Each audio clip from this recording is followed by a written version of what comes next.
भाई जो गुरु बचन पे डट गे रकट गे फंद 84 के। भाई जो गुरु बचन पे डट गे रकट गे फंद 84 के। कट गे फंद 84 के रकट गे फंद 84 के। भाई जो गुरु बचन पे डट गे रकट गे फंद 84 के। बोलो सतगुरुदेव की जय। बंदी छोड़ कबीर परमेश्वर जी की जय। बंदी छोड़ गरीबदास जी महाराज की जय। स्वामी रामदेवानंद जी गुरु महाराज जी की जय।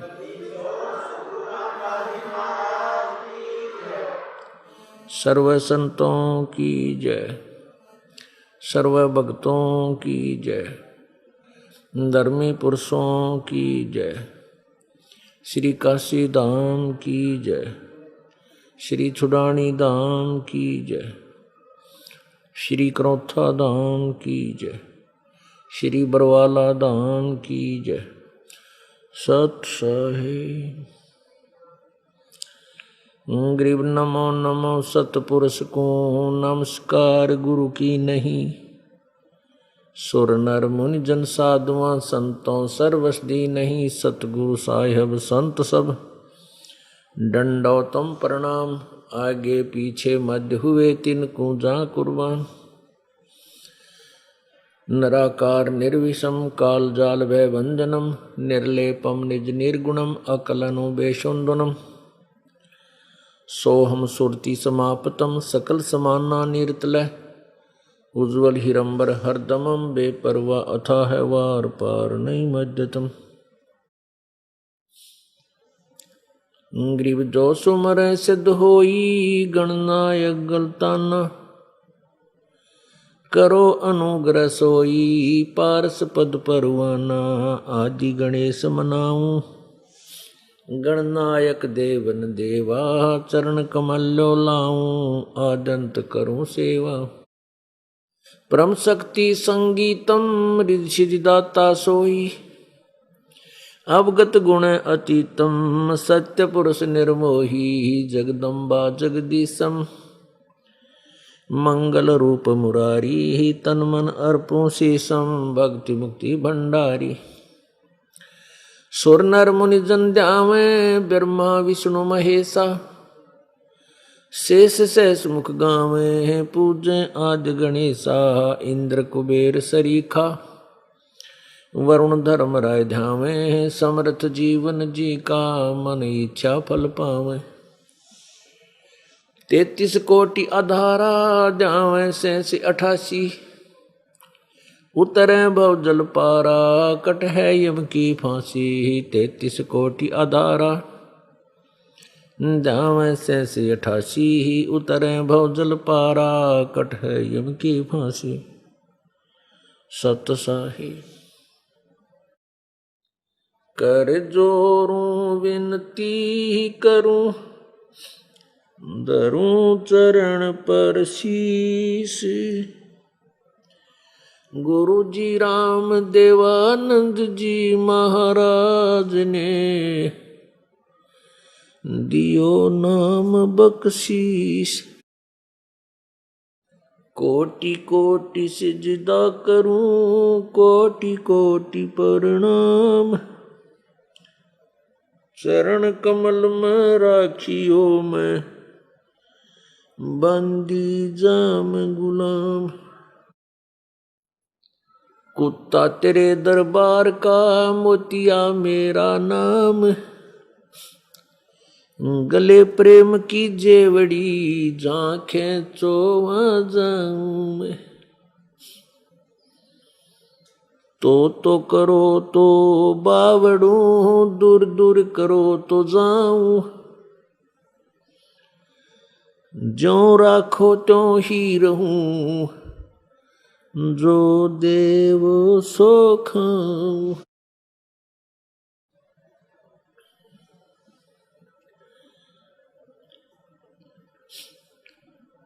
जय इब के सतगुरु मिले। सब दुख आँखों रोए, चरणों ऊपर शीश धरूं, कहूं जो कहनी हो। कबीर साईं मिल लेंगे, पूछेंगे कुशलात, आद्य अंत की सब कहूं, अपने दिल की बात।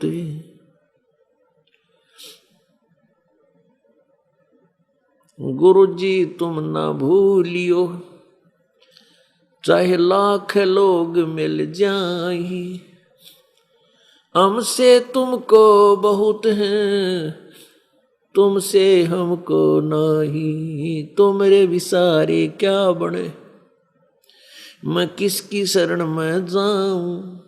शिव वृंच मुनि नारदा, इनके हृदय न समाऊं। अवगुण किए तो बहुत किए, करत न मनी हार। बावे बंदा बख्श दियो, बावे गर्दन उतारे। अवगुण मेरे बाप जी, बख्शो गरीब नवाज। जो मैं पूत कपूत हूँ, बहुर पिता को लाद। मैं अपराधी जन्म का, नक्सक भरे विकार। तुम दाता दुख भंजना, मेरी करो संभारे। पूर्ण ब्रह्म कृपा निदान, सुन के सो करतार। गरीब दास मुझ दीन की, रखियो बहुत संभार। बंदे तू कर बंदगी, जय चावे दीदार। अवसर मानुष जन्म का, भाई मिले न बारंबार। राम नाम रटते रहो, जब तक घट में प्राण। कबहू तो दीन दयाल के, भनक पड़ेगी कान। कबीर दुख में सुमरण सब करे, सुख में करे ना कोई। जय सुख में सुमरण करे, तो दुख कबू ना होवे। कबीर सुख में सुमरण किया नहीं, फिर दुख में करते याद।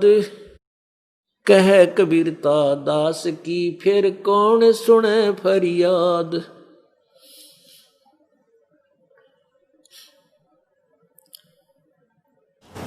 परमपिता परमात्मा सारी सृष्टि के रचनहार कुल मालिक कबीर परमेश्वर जी, कबीर देव जी इस काल के लोक में आते हैं और अपनी प्यारी आत्माओं को जो काल के जाल में फंसी हुई हैं, उनको यथार्थ ज्ञान बता के, तत्व ज्ञान बता करके अपने ही लोक में, सतलोक में ले जाने के लिए प्रेरित करते हैं। जिस समय परमात्मा आते हैं, परमेश्वर कबीर जी चारों युगों में आते हैं और उस प्रत्येक युग में एक नाम से वो सुप्रसिद्ध रहते हैं। उसमें वो एक जन साधारण जैसी भूमिका, एक जन साधारण जैसी लीला करते हैं, भूमिका करते हैं। उसमें वो स्वयं एक भक्त की भूमिका भी करते हैं, एक तत्वदर्शी संत का रोल भी करते हैं और वो भगवान भी होते हैं। भगवान तो होते ही होते हैं। सतयुग में सत्सुकृत नाम रहा था प्रभु का, और प्रत्येक युग में ऐसे ही आते हैं, एक नवजात शिशु का रूप धारण करते हैं और किसी सरोवर में कमल के फूल के ऊपर विराजमान हो जाते हैं। और प्रत्येक युग में ऐसे ही निसंतान दंपति प्रभु को ले जाती है और फिर वो उनका कंवारी गायों से परवरिश होती है। फिर वो ज्यों ही अपनी लीला करते हुए बड़े होते हैं, अपने छोटे ही आयु से 4-5 वर्ष की आयु से ही वो अपने तत्व ज्ञान को सुनाना प्रारंभ कर देते हैं और उनके विचारों को सुनकर उस समय के विद्वान पुरुष आश्चर्यचकित रह जाते हैं। उनके पास कोई प्रश्न उत्तर नहीं होता, जवाब नहीं होता। इसी प्रकार परमात्मा त्रेता में मुनिंदर ऋषि जी के नाम से आते हैं। वही उसी प्रकार एक पूरा जीवन मनुष्य का जी करके उस समय के कर्तव्य कर्म करते हुए, स्वाभाविक कर्म करते हुए और यथार्थ भक्ति साधना करते और कराते हुए एक पूरा जीवन बिताते हैं और ऐसे सहशरीर आते हैं, सहशरीर चले जाते हैं। द्वापर में परमात्मा करुणामय नाम से आते हैं, उसी तरह लीला करते हैं।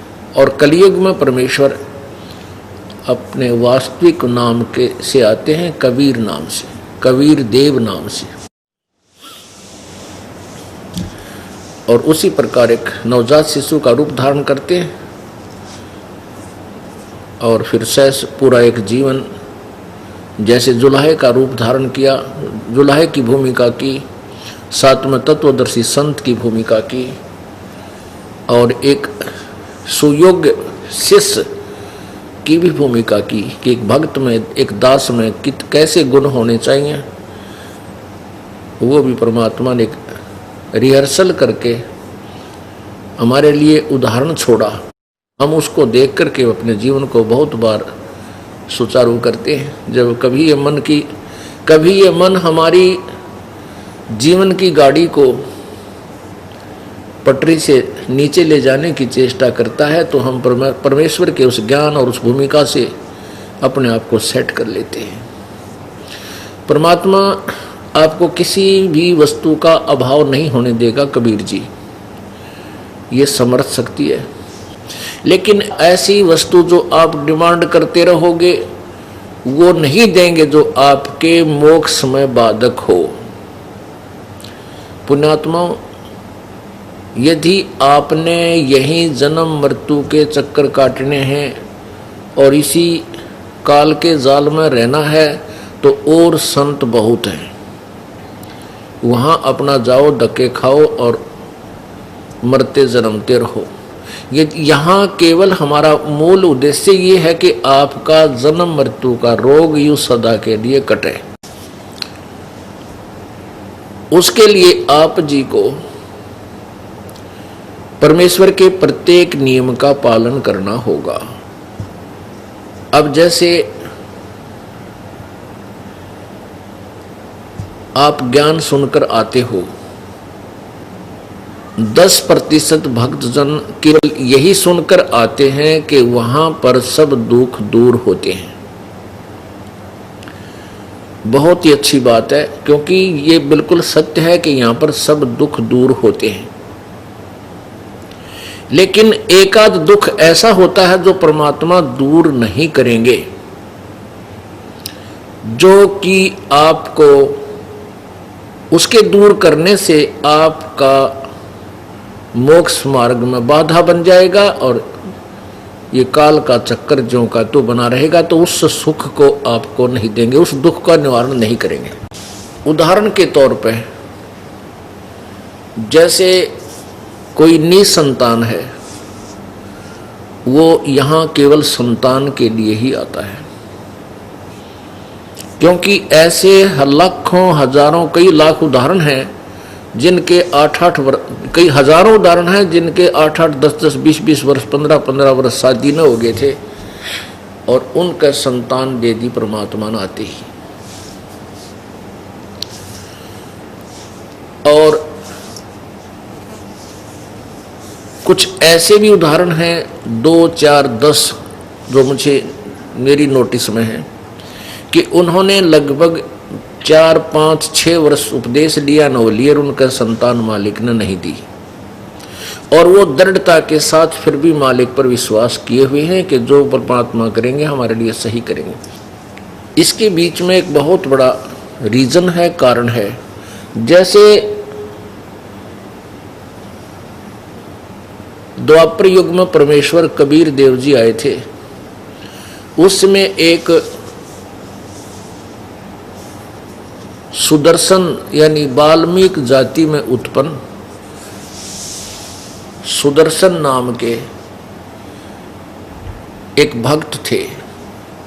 उनके माता पिता परमेश्वर के चरणों में नहीं आए, उन्होंने भगवान के ज्ञान को स्वीकार नहीं किया था, और सुदर्शन जी का वो ज्ञान 100% समझ में आ गया था और समर्पण भाव से प्रभु के चरणों में लगा था।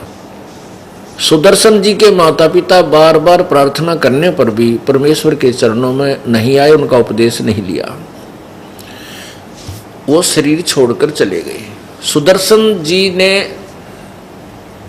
परमात्मा से एक ही प्रार्थना की रह रह कर कि परमात्मा मेरे माता पिता बहुत ही नेक आत्मा थे और वो शास्त्र विरुद्ध साधना भी करते थे, आपके ज्ञान को उन्होंने स्वीकार नहीं किया। प्रभु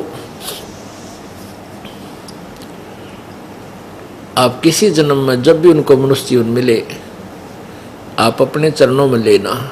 अब तो वो नहीं मान पाए, दुर्भाग्य था उनका।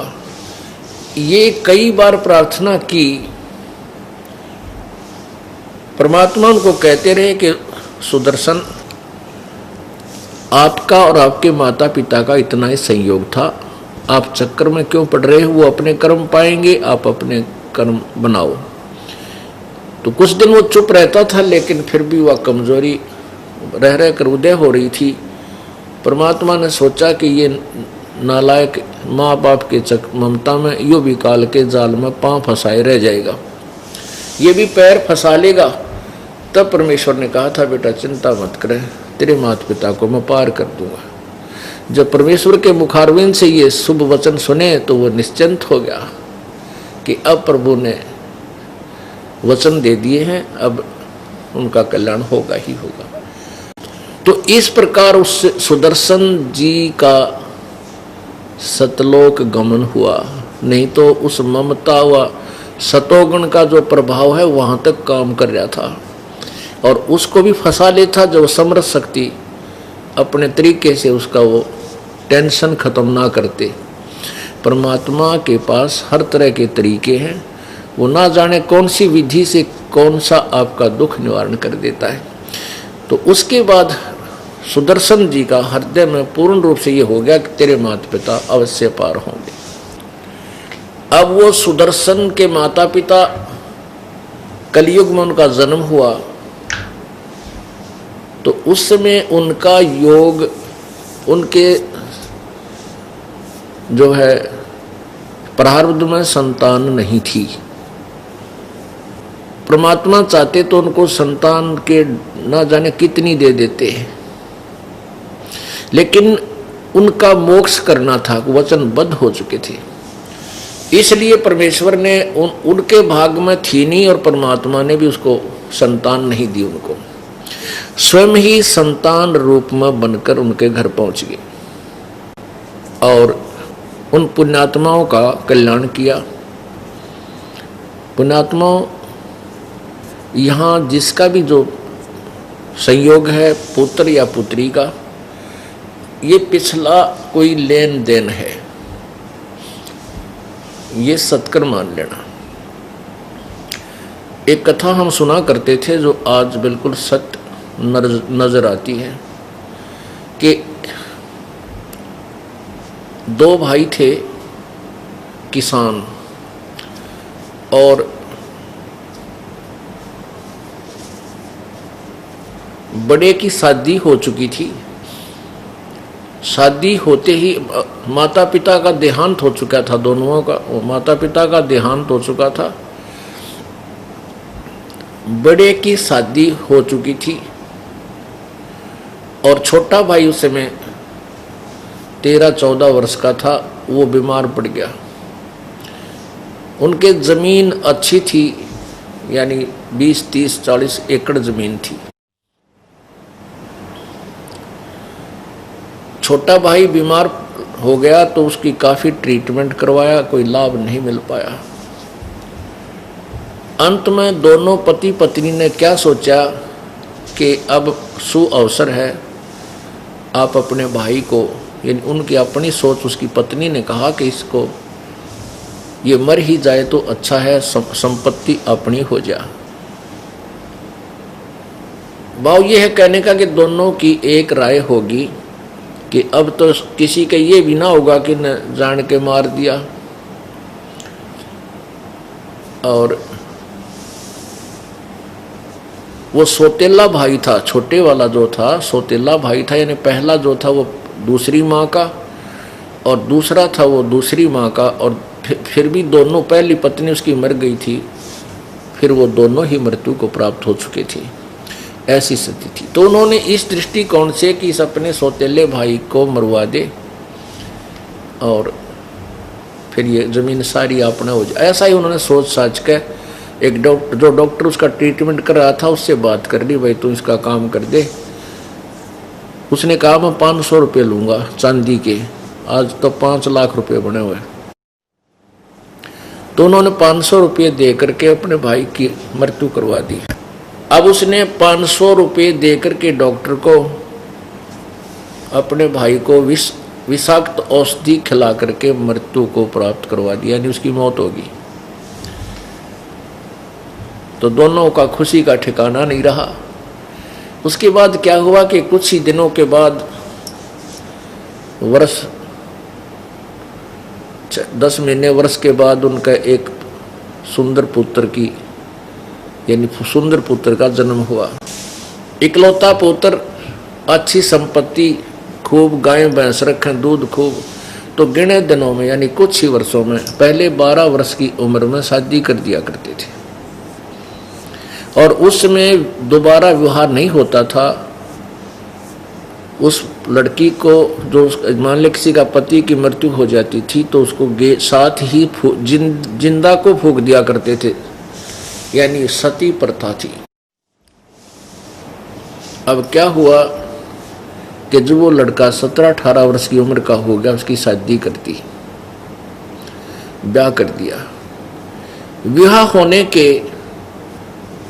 तुरंत ही बाद वो लड़का बीमार हो गया और इतना बीमार हो गया, इतना उसको भयंकर रोग हो गया कि कहीं इलाज नहीं हो पाया। मुंह मांगे पैसे, यानी जिस भी वैद्य ने जो भी कीमत कही वही दे दी और जैसी भी कॉस्टली से कॉस्टली मेडिसिन वो लाने के लिए कहा उसने वही बता दी, पैसे दे दिए। फिर जंतर मंतर करने वालों के पास खूब लौटे, झाड़े झूड़े लवाने वालों के पास भी खूब ठगाए। कहने का भाव ये है कि उनकी आधी जमीन उन्होंने बेचनी पड़ी, सेल करके उस बच्चे की बीमारी पर लगा दिए। जब वो आधी जमीन बिक चुकी तो वो लड़का एक दिन अपने पिता से कहने लगा, जो दुखी हुआ बैठा था उस बीमार बच्चे के पास, वो लड़का कहने लगा कि भाई साहब, अब मेरा और तेरा हिसाब बराबर हो चुका है। अब मेरे तेरी तरफ कफन के और लकड़ियां के पैसे शेष रह रहे हैं, उनकी तैयारी कर ले, मैं अब जा रहा हूं। तो वो एकदम सहम गया कि यह आवाज आवा है जैसे बड़ी कड़ाके की, और ये मुझे भाई कह रहा है ये लड़का। तो उसने पूछा कि बेटा, मैं तेरा बाप हूं, भाई नहीं हूं तेरा। पहले तो उसने सोचा कि बच्चा बीमार ज्यादा है, पहचान ना रहा हो। तो वो कहने लगा कि मुझे सब पता है, तू मेरा के है, बाप से या भाई है, मैं खूब जानता हूं। मैं तेरा वो भाई हूं जिसको तूने जहर दिला कर मारा था। और भाई तेरा और मेरा हिसाब बराबर हो लिया। तूने इसी लालच में मुझे मरवाया था कि आधी संपत्ति है या भी तेरी हो जा, पर वो मैंने अपनी पूरी कर ली। अब वो करे हुए का कर्म अब सामने आ गया, उसको स्पष्ट दिखाई दे रहा था। अब वो आंखों में पानी भर के कहने लगा, भाई इस दुष्ट पापी ने जो कर्म पाप किया था वो मेरे आगे आ गया, जो मेरा किया हुआ दुष्कर्म था वो मेरे सामने आ गया। भाई ठीक है, एक बात और बता दे भाई, मेरा तो पाप ठीक है मेरे सामने आ गया कि मैंने तेरे को जहर देकर मारा, और वह संपत्ति जिसके के लिए मैंने तुझे मारा था वह भी गई।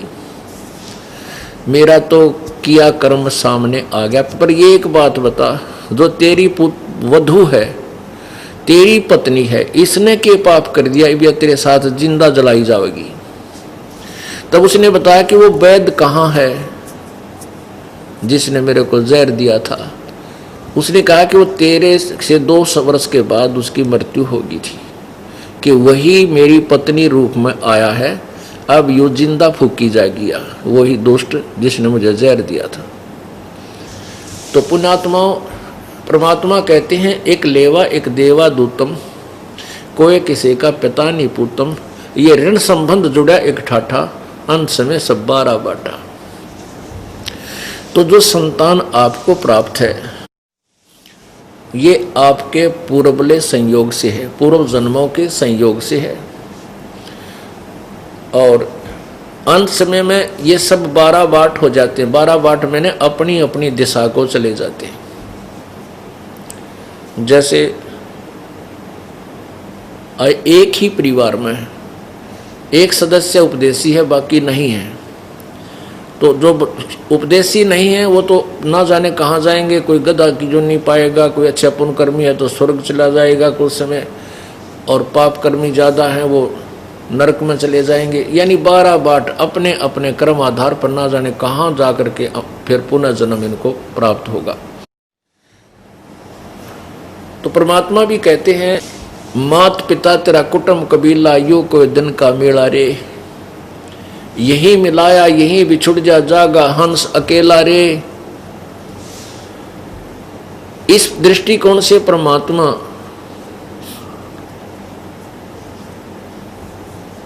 ये बताना चाहते हैं कि जिनका संतान नहीं है उनका पिछला बखेड़ा समाप्त है, उनका कोई लड़यार नहीं है, पिछले जन्म का कोई डिमांड, कोई ऋणी नहीं है वह किसी के। अब वो चाहते हैं कि हम ऋणी हो जावा, परमात्मा नहीं होने देगा। अब शुगर के मरीज को बताओ कौन चीनी खाने का अलाउड करेगा, डॉक्टर तो नहीं कर सकता। तो ऐसे स्थिति में जिनको संतान नहीं है और वो संतान उद्देश्य से यहाँ आए हैं, कुछ दिनों के बाद 1 वर्ष 2 वर्ष में उनको ये समझ में भी आ जाएगी कि ये क्या ज्ञान है। तो फिर उनको ये समझ लेना चाहिए कि यहाँ भी अगर संतान नहीं है तो पृथ्वी पर कोई संतान देनिया भी नहीं है आपको। इसलिए परमेश्वर के चरणों में समर्पण कर देना चाहिए, प्रभु जैसे आप रखो ऐसे ही ठीक, अपना पीछा छुटवा लो। फिर क्या होगा, मान लीजिए वो यहाँ से छोड़कर कहीं चले जाएंगे, फिर यू काल उनकी केद रुकती करेगा, लोरे तो मिलने को नहीं, संतान तो मिले को नहीं, अगर यहाँ नहीं मिलेगी तो क्या होगा उनके साथ में। अंत समय में वो संतान की तरफ में मर जाएंगे। कैसे होगी दुर्गति उन लोगों की। पहले समय में तो एक दूसरे की शर्म लाज बहुत गणी थी। मान ले किसी का भाई का या बहन का कोई बच्चा गोद ले भी लिया तो वो थोड़ी बहुत सेवा कर दिया करता था बुढ़ापे में। और आज तो कति बट्ठा बैठ रहा है, वो किसी की मान ले किसी की के पुत्र को गोद ले लेंगे और जब वो बूढ़े होंगे वो को ना सेवा करे, सेवा नहीं बन सकती, क्योंकि वो पाप, जैसे मान लिया अच्छे भी कोई मिल गए बच्चे और उनका जो पीड़ा हो रही है, दर्द है, वो तो उन्हें भोगना ही पड़ेगा। बच्चे हैं वो बैठकर रो सके हैं, दुख में दुखी ही हो सकते हैं, उसका उस किए हुए पाप का बंटवारा नहीं कर सकते। दूसरी बात उसके मन में क्या आवेगी, जो गोद ले रखा होता है वो लड़का चाहे कितनी सेवा कर ले और उसकी पत्नी भी कर लो, लेकिन उनका पेटा नहीं भरे। उनके मन में न्यों होगी, जब मेरा पुत्र होता तो आज मेरे इतनी सेवा करता है, क्या मुझे इतना दुखी होने देता। कहने का भाव ये है कि अंतिम समय में भी वो पुत्र यानी संतान प्राप्ति की डिमांड में मर जाते हैं। फिर युग काल उनको क्या देता है, सुअर सूरी बना देता है। उस बहन को फिर सुअरी बना देता है। कहता ले तेरी डिमांड संतान की थी, 18 पैदा कर एक सीजन में, अब 9 बिरान माटी करेगा उसकी, ले 18 जाम ले, तना संतान की भूख थी ते। तो पुण्यात्मा ये समय दिया प्रभु ने, ये तत्व ज्ञान दिया परमेश्वर ने। इसके आधार से, इसके रोशनी में इस काल के कांटा ते निकल इधर उधर होकर अपना भाग लो, सतलोक की तरफ दौड़ लगा दो। दे तो भला परमात्मा की रजा है, उसके बच्चे को हम पाल पोष देंगे। और मान ले हमें नौकरी नहीं देता किसी बच्चे की, तो कोई बात ना, अपना कल्याण करवा के और पीछा छुड़वा लो। तो परमेश्वर प्रत्येक युग में आते हैं, अपने इस तत्व ज्ञान को स्वयं ही समझा बुझा के अपने बच्चों को यहाँ से हलाते हैं, यहाँ से उनको काल के जाल से निकालने के लिए तैयार करते हैं।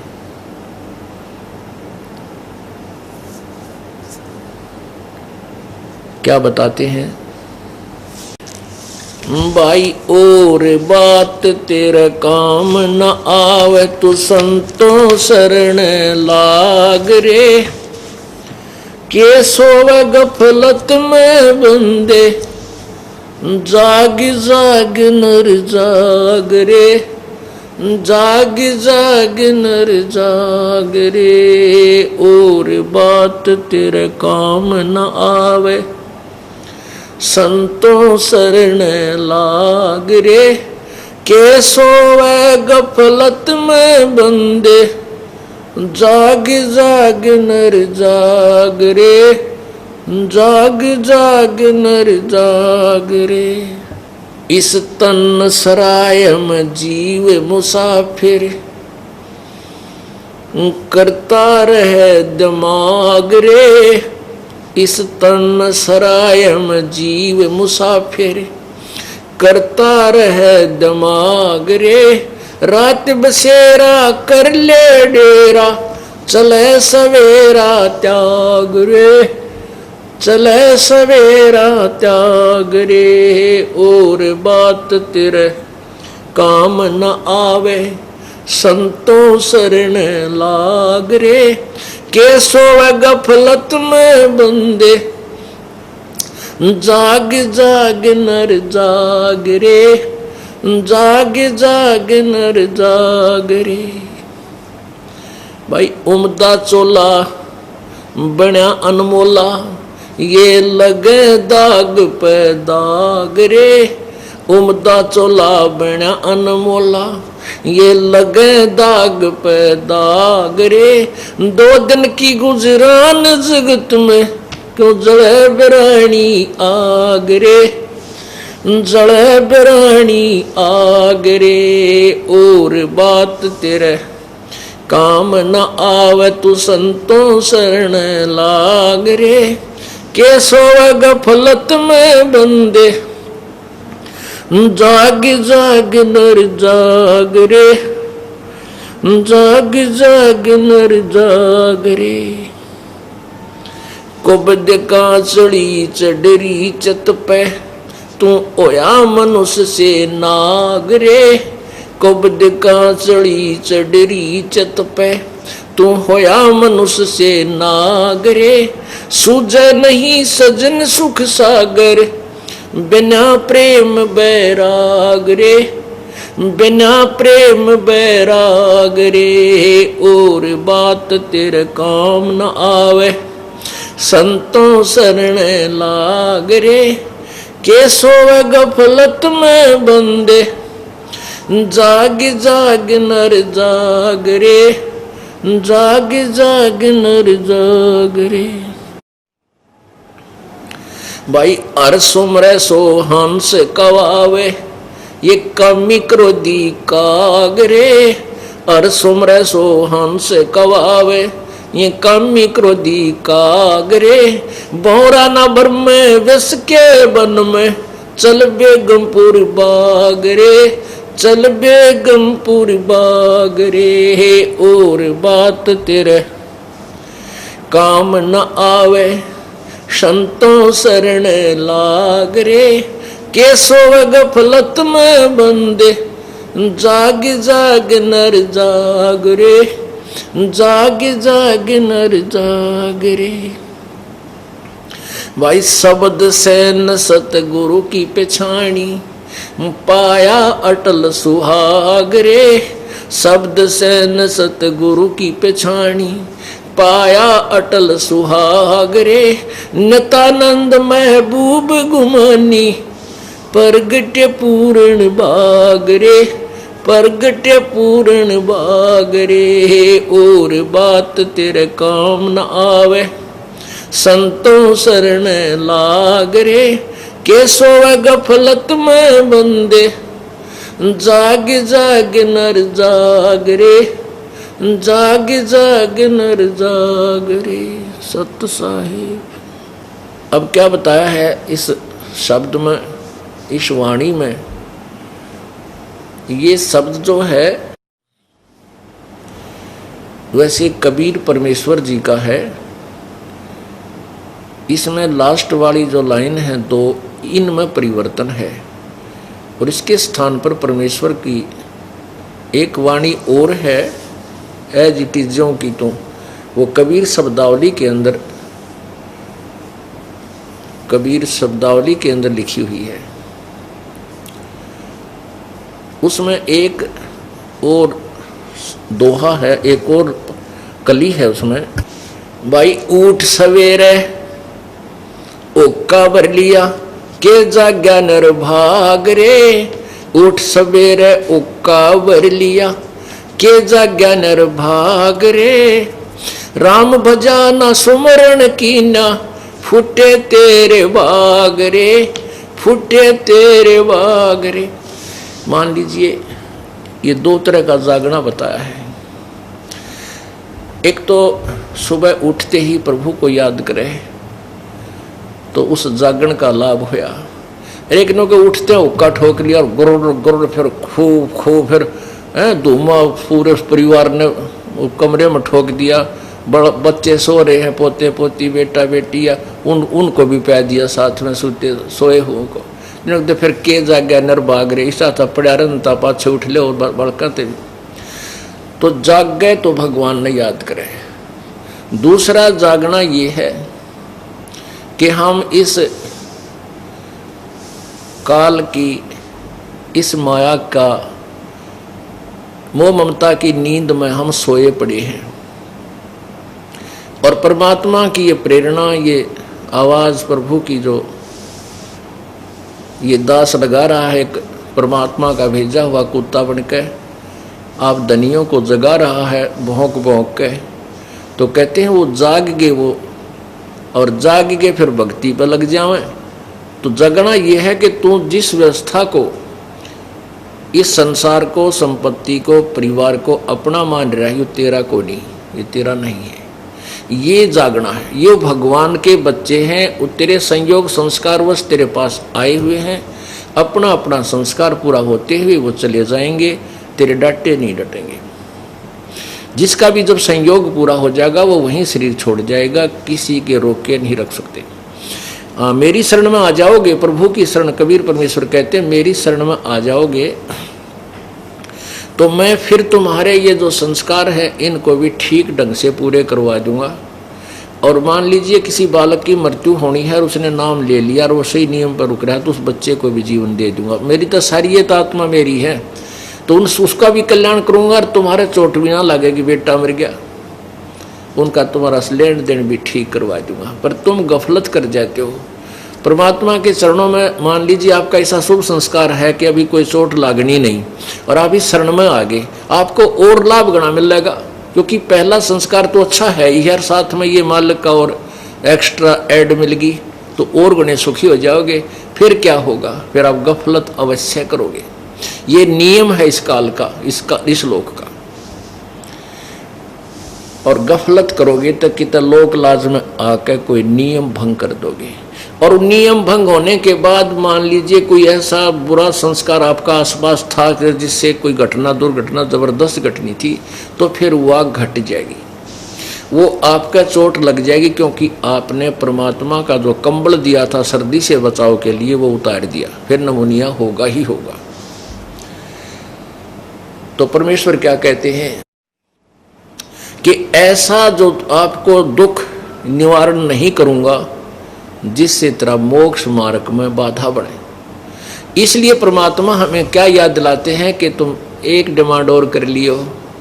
कहते सुख के माथे पत्थर पड़ो, जो नाम हृदय से जावे, बलिहारी उस दुख के जो पल पल नाम रटावे। कि हे भगवान ऐसा सुख भी ना दिए जिससे तेरा नाम भूल जाऊं, आग लगे से सुख है। और वो दुख, ऐसा दुख भी वरदान है हमारे लिए जो आपकी याद दिलाता रहे, रह रह के आपको याद करता रहूं। ऐसा दुख भी दिए रखना परमात्मा कि तेरी भूल ना पड़ जाए। तो ऐसा परमेश्वर अवश्य रखेगा आपको पार करने के लिए। हमें बार बार क्या चेतावनी देते हैं परमात्मा, मन तू चल रे सुख के सागर, जहां शब्द सिंधु रत्नागर। मन तू चल रे सुख के सागर, जहां शब्द सिंधु रत्नागर। शब्द जैसे शब्द स्वरूपी राम अविनाशी परमेश्वर, शब्द कभी नष्ट नहीं होता। शब्द सिंधु, सिंधु माने वहां अविनाशी अमरत्व का सागर है। शब्द सिंधु रत्नागर, ओहो, रत्न मोक्ष रूपी रत्नों का आगार माने डिपो यानी खान है वो। तो क्या कहते हैं, मन चल रहे सुख के सागर, जहां शब्द सिंधु रत्नागर। अब सुख सागर किसे कहते हैं कि जहां दुख ना हो। जैसे सागर में, समुद्र में जहां तक देखे जल ही जल होता है, उसमें अन्य वस्तु नहीं होती है। तो इसी प्रकार सुख सागर का अर्थ है कि सतलोक वो स्थान है जहां दुख नहीं है।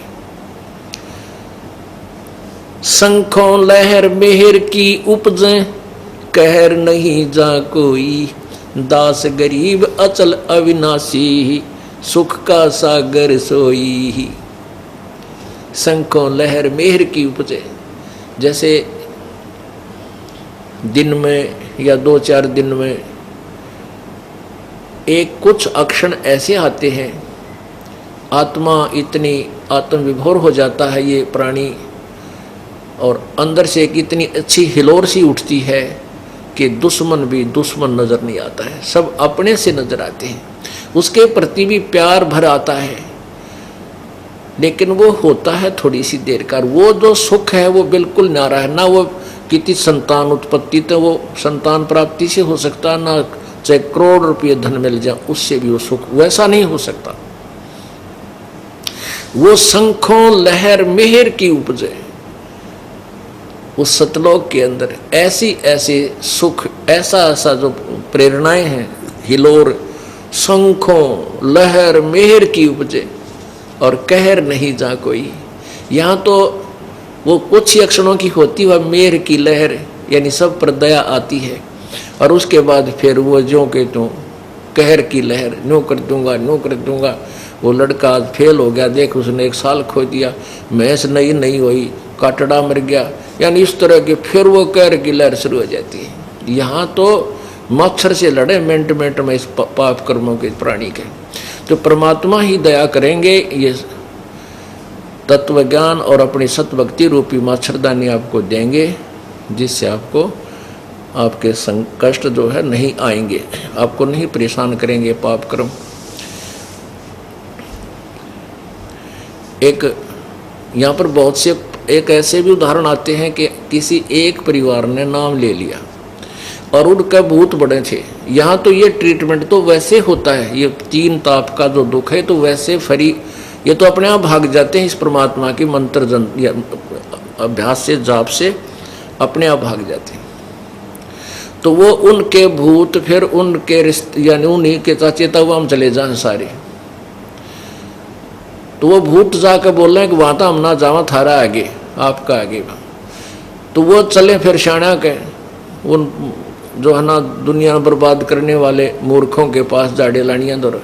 वो नो कहे कि तुम्हारे उनने अपने भूत थारे भिजवा दिए। ये जो सतलोक आश्रम क्रोथा में आते हैं वो नो उनको उनके तरह को नहीं वहां, क्योंकि उनका तो मच्छरदानी लाग गई। अब वो दूसरों के वो कहते हैं कि उनने करवा दिया थारा, वो सारे तुम्हारे भिजवा दिए। अब वो जो उनके मूर्ख बक आए हुए फिर वो मारे भक्ता के लड़नों के तुमने मारा भिजवा दिया अपने भूत। तो वो आके कहें जी हमने रोज दुखी करे हैं, लड़ाई करें हमारे साथ, तुम्हारा नन्नों कह दो तुम्हारा भिजवा दो। हम के नाटा हाँ तुम भिजवा दो मारे। बेटी तुम्हारे तो मच्छरदानी लाग गई, ये मच्छर तो उनका लड़ेंगे जिनके मच्छरदानी ना लाग रही। यह सत परमात्मा की सत भक्ति रूपी मच्छरदानी तुम उनका लवा दो, उनका भी भाग जाएंगे कि तो और ठिकाना ढूंढ लेंगे।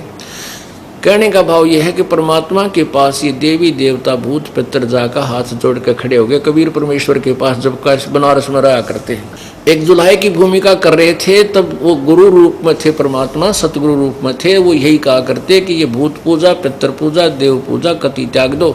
तुम्हारी गीता जी अध्याय नंबर 9 के श्लोक नंबर 25 में मना किया है कि भूत पूजेंगे भूत बनेंगे, पितर पूजेंगे पितर, देवताओं को पूजेंगे उनके नौकर वहीं जाकर उनके पास रह जाएंगे, और भगवान के पुजारी भगवान को मिलते हैं। तुम क्यों फिर ये डलेड हो रहे हो?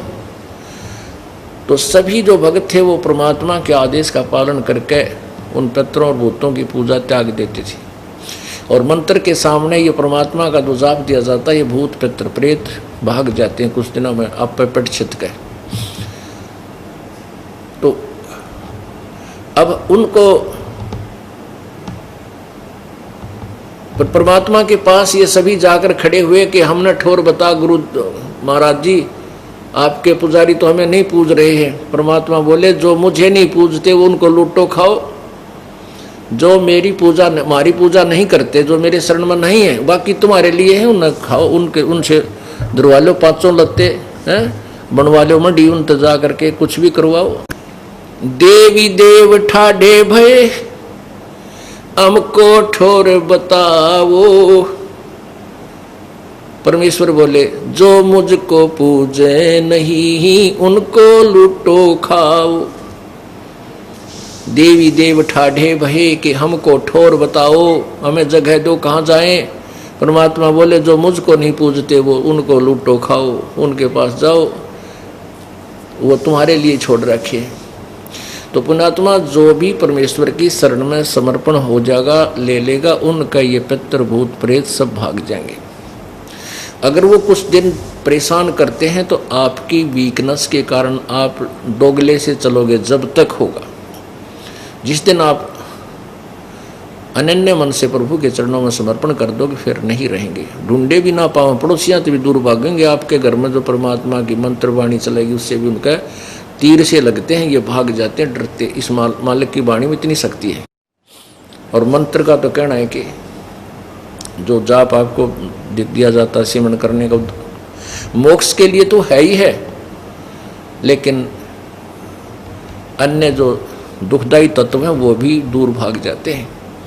आपके ऊपर कभी भी कोई आपत्ति आवे, किसी भी प्रकार की कोई आकृति भयंकर, या अपने कोई स्वप्न में एक अपना नियम बनाओ, याद रखो इस बात को, उसी समय आप जो है ना श्वास का सिमरन, जो सत्य नाम है इसका सुमरण शुरू कर दो। तो उससे सिमरन करते ही वह सब भाग जाएंगे, निकट नहीं रहेगा, चाहे कितने भयंकर आपके ऊपर आपत्ति आ गई हो।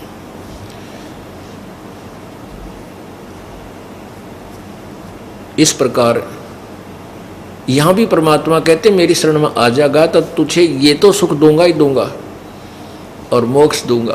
तो क्या कहते हैं, शंखों लहर मेहर की उपजे कहर नहीं जा कोई, दास गरीब अचल अविनाशी सुख का सागर सोई। तो उस सुख सागर यानी सतलोक में चलवाना मृत्यु है, ना बुढ़ापा है और न ही कोई रोग है, ना कोई कैंसर है, ना कोई एड्स है, ना कोई किसी प्रकार का और पेट में दर्द हो, ना कोई बीपी लो, ना हाई हो, ना कोई शुगर बने। ऐसा अच्छा शरीर हमें मिलेगा वहाँ पर जो बिल्कुल उसमें कोई डिफेक्ट नहीं होता, कोई रोग नहीं होता। अपने आत्माओं अपनी मृत्यु तो होगी, इसमें तो नो डाउट, मृत्यु तो होगी ही होगी, 10 दिन आगे पाछा होगी।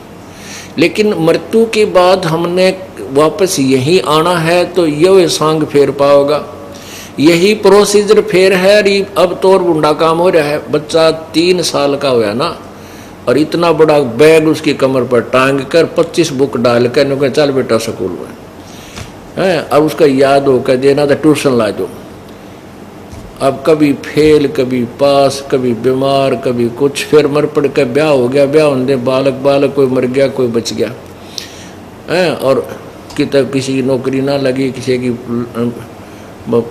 कोई विधवा लड़की विधवा हो गई, यानी ये बिरान माटी फिर शुरू। मनुष्य जीवन तो हो गया, इसमें सुख को नहीं।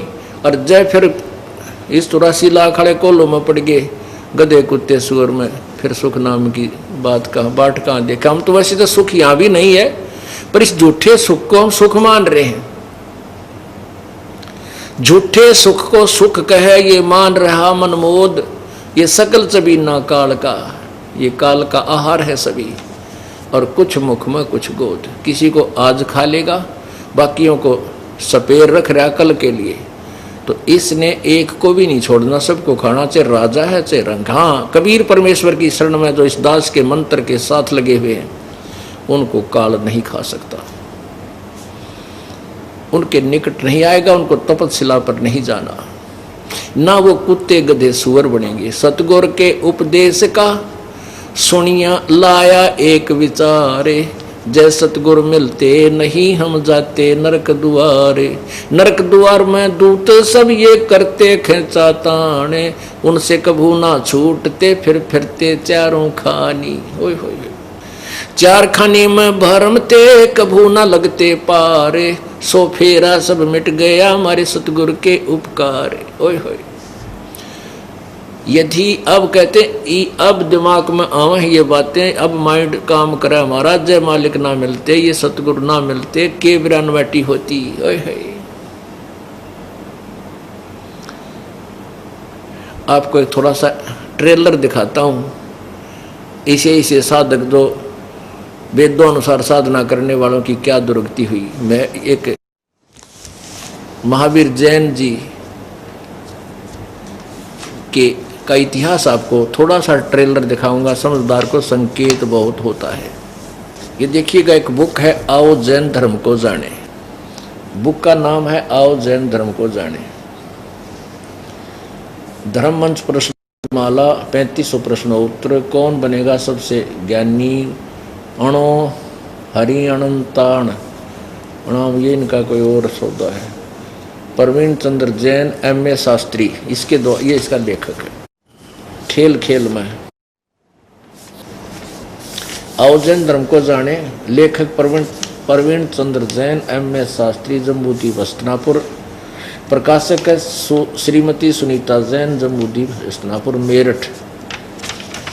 अब इसके 294 पृष्ठ पर ये देखिएगा, 293 पृष्ठ से शुरू करते हैं। विशेष प्रकरण आओ जैन धर्म को जाने 293 पर। श्री महावीर भगवान के अन्य कौन कौन से नाम हैं? अन्य 5 नाम है, वीर, अतिवीर, संति, महावीर एवं वर्धमान। ये महावीर जैन के नाम हैं। यह प्रश्न किया है, आप पे उत्तर दिया है कि श्री महावीर भगवान के जीवन का कथन कहाँ से प्रारंभ होता है? पुरूरा नामक भील की पर्याय से। एक पुरूरुआ नामक एक भील था वो पहले, उसके बाद पुरूरा भील कौन था, उसने क्या किया? पुष्कलावती देश की पुंडरीकिणी नगरी में एक भीलों का राजा था। उसने सागर सेन मुनिराज से मधमास मधु का त्याग व्रत लिया था, जिसे जीवन भर पर्यंत पालन किया। श्री महावीर भगवान का जीव पुरूरा भील की पर्याय से कहाँ गया? पहले सौधर्म स्वर्ग में एक सागर की आयु वाला देव हुआ। पहले स्वर्ग के बाद श्री महावीर भगवान का जीव किस पर्याय में गया, किस शरीर में गया? भरत चक्रवर्ती की रानी अनंतमती से मारीची नामक ज्येष्ठ पुत्र हुआ। ये भरत कौन था जिसका पुत्र मारीची हुआ? ये राजा ऋषभदेव का पुत्र था। राजा ऋषभदेव की 2 पत्नियां थी और 1 से 99 पुत्र हुए थे, 1 से 1, और 2 पुत्रियां थी। राजा ऋषभदेव का पुत्र था। राजा ऋषभदेव की 2 पत्नियां थी और 1 से 99 पुत्र हुए थे, 1 से 1, और 2 पुत्रियां थी। तो ऐसे 100 पुत्र थे। उनमें भरत जो है सबसे बड़ा था, और भरत का पुत्र जो है ये मारीची हुआ। और भरत ऋषभदेव जी जैन धर्म के प्रथम तीर्थकर अर्थात प्रवर्तक माने जाते हैं। ऋषभदेव जी ने अपना राज अपने बच्चों को दे करके ऐसे संत परमात्मा प्रेरणा से वो ओम ना यानी वेदानुसार साधना, ये अणोम मंत्र का ये ओम मंत्र है। ये वो भाषा भिन्नता करके थोड़ी सी अपनी अलग से टांग लाइन खींच ली ने। अणोम माने ये ओम मंत्र की, ओंकार मंत्र है। ओम मंत्र का जाप वेदोनुसार किया, और फिर साथ में वो दंत कथा लोक वेद के आधार से हठ योग भी किया हजार वर्ष तक। और जब ऋषभदेव जी ने 1000 वर्ष तक तप कर लिया, उसके बाद जो पहली दीक्षा इस मारीची को दी थी अपने पोते को, यानी वहां से इसने शिष्य बनाने शुरू किए थे। और ऋषभदेव की से वेदोनुसार साधना करने वाले इस मारीची के जीव की के विरानवाटी हुई। एक तत्व ज्ञान के भाव से कबीर परमेश्वर की सत्य भक्ति ना करके अन्य मंत्रों से के विरानवाटी होती है। ये देखो आपके समक्ष है। पहले स्वर्ग के बाद महावीर भगवान का जीव किस पर्याय में गया? भरत चक्रवर्ती की रानी अनंतमती से मारीची नामक ज्येष्ठ पुत्र हुआ। मारीची के परिवार से महावीर भगवान का जीव किस पर्याय माने जीवन में गया? ब्रह्म स्वर्ग में देव हुआ। ये ब्रह्म स्वर्ग है जो ब्रह्म लोग कहते हैं, वहां महास्वर्ग। फिर ब्रह्म स्वर्ग के बाद कहा गया अयोध्या नगरी में कपिल ब्राह्मण की काली स्त्री से जटिल नामक पुत्र हुआ। फिर जटिल से कहा गया 100 धर्म स्वर्ग में 1 सागर की आयु वाला देव हुआ। फिर 100 धर्म स्वर्ग से कहा गया इसी भरत क्षेत्र में सूतिका नामक गांव में अग्निभूत ब्राह्मण की गौतम क्षत्रिय से अग्निशय नामक पुत्र हुआ। उसकी प्रिया से कहा गया स्वर्ग में गया। फिर भरत क्षेत्र के मंदिर स्वर्ग से फिर भरत क्षेत्र के मंदिर नामक ग्राम में गौतम ब्राह्मण की कौश की पत्नी से अग्निमित्र नामक पुत्र हुआ। फिर अग्निमित्र से कहा गया महेंद्र स्वर्ग में गया। फिर महेंद्र स्वर्ग से कहा गया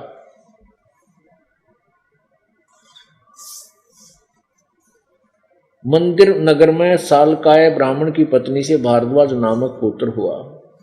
भारद्वाज की प्रयास से कहा गया महेंद्र स्वर्ग में। महेंद्र स्वर्ग से फिर कहा इत्र नगोद में 1 सागर की आयु वाला नगोदिया जीव हुआ। नगोद से निकलकर ओहो देखिए के ब्रह्मवाटी हुई महापुरुष की है।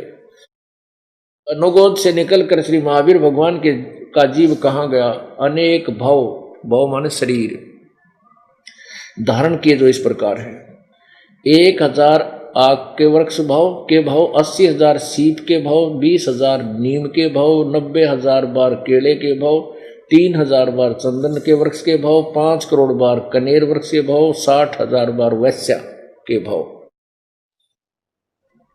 जीवन, और 5 करोड़ बार शिकारी के भाव। हो 5 करोड़ बार शिकारी, यहां पर पापों का ढेर लगा लिया। और 20 करोड़ बार हाथी और 60 करोड़ बार गधा। ओ तेरा गजब हो, 60 करोड़ बार गधे के भाव और 30 करोड़ बार कुत्ता। हे भगवान, कुत्ता ते कब तेरा गधा ते का जीवन में बहुत है। उस स्वर्ग ने के चाटे जहां फिरिया ब्रह्मवाटी हुए। 60 करोड़ बार तक गधे के भाव और 30 करोड़ बार कुत्ते के भाव। ओहो, और 60 करोड़ बार नपुंसक के भाव, 20 करोड़ बार स्त्री के भाव, 90 लाख बार धोबी के भाव यानी जीवन, और 60 करोड़ बार घोड़े के भाव। ओहो, 20 करोड़ बार बिल्ली म्याऊ म्याऊ ओ तुरेगी, 20 करोड़ बार बिल्ली ओह के भाव, 60 लाख बार गर्भपात से मरण, और 80 केवल 80 लाख बार देव पर्याय को प्राप्त हुआ। ओ तेरा गजब हो गया। अब पुण्यात्मा आपको उदाहरण दिया जाता था कि यहाँ कहते झूठे सुख को सुख कहे ये मान रहा मन मोदे, यो सकल चबीना काल का कुछ मुख में कुछ गोद। अब ये तो यहाँ ऐसा सुख है स्वर्ग महास्वर्ग का इनका।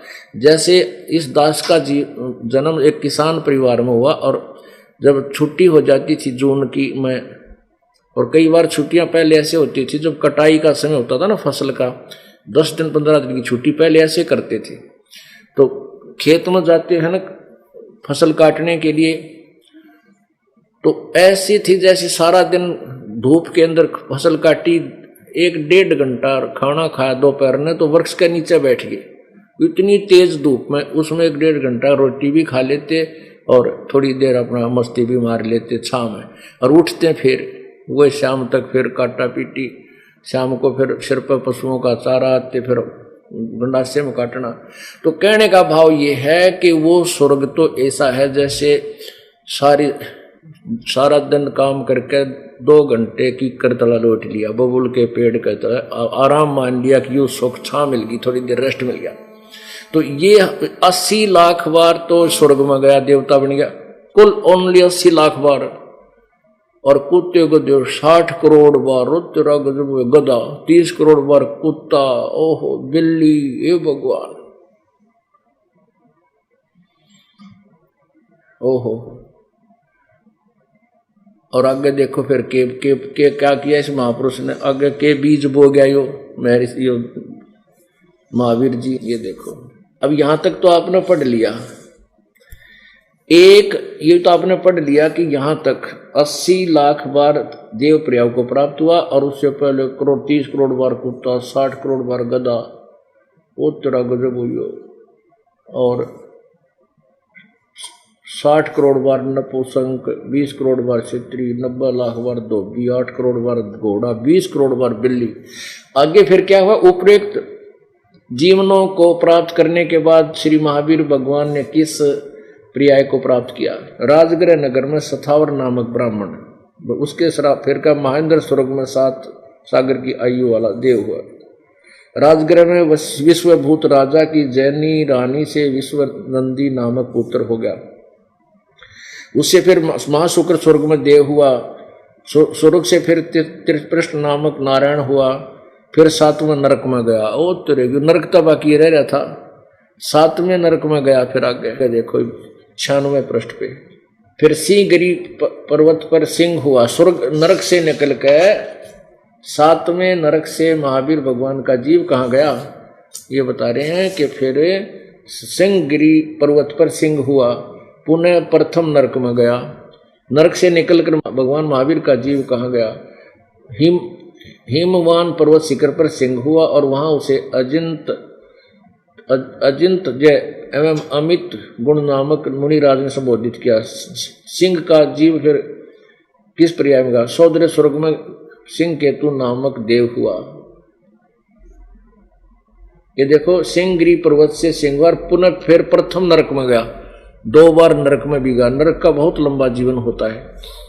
फिर है सौदर स्वर्ग में सिंह केतु नामक देव हुआ। फिर वह सिंह केतु से कहा गया कनकपुर नगर में राजा नकपुंख विद्याधर और रानी कनकमाला से कंकोजल नामक पुत्र हुआ। कंकोजल से कहा गया 7वें स्वर्ग में देव हुआ।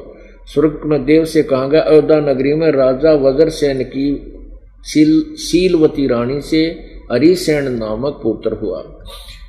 हरिसेन का जीव से कहा गया महाशुक्र स्वर्ग में देव हुआ।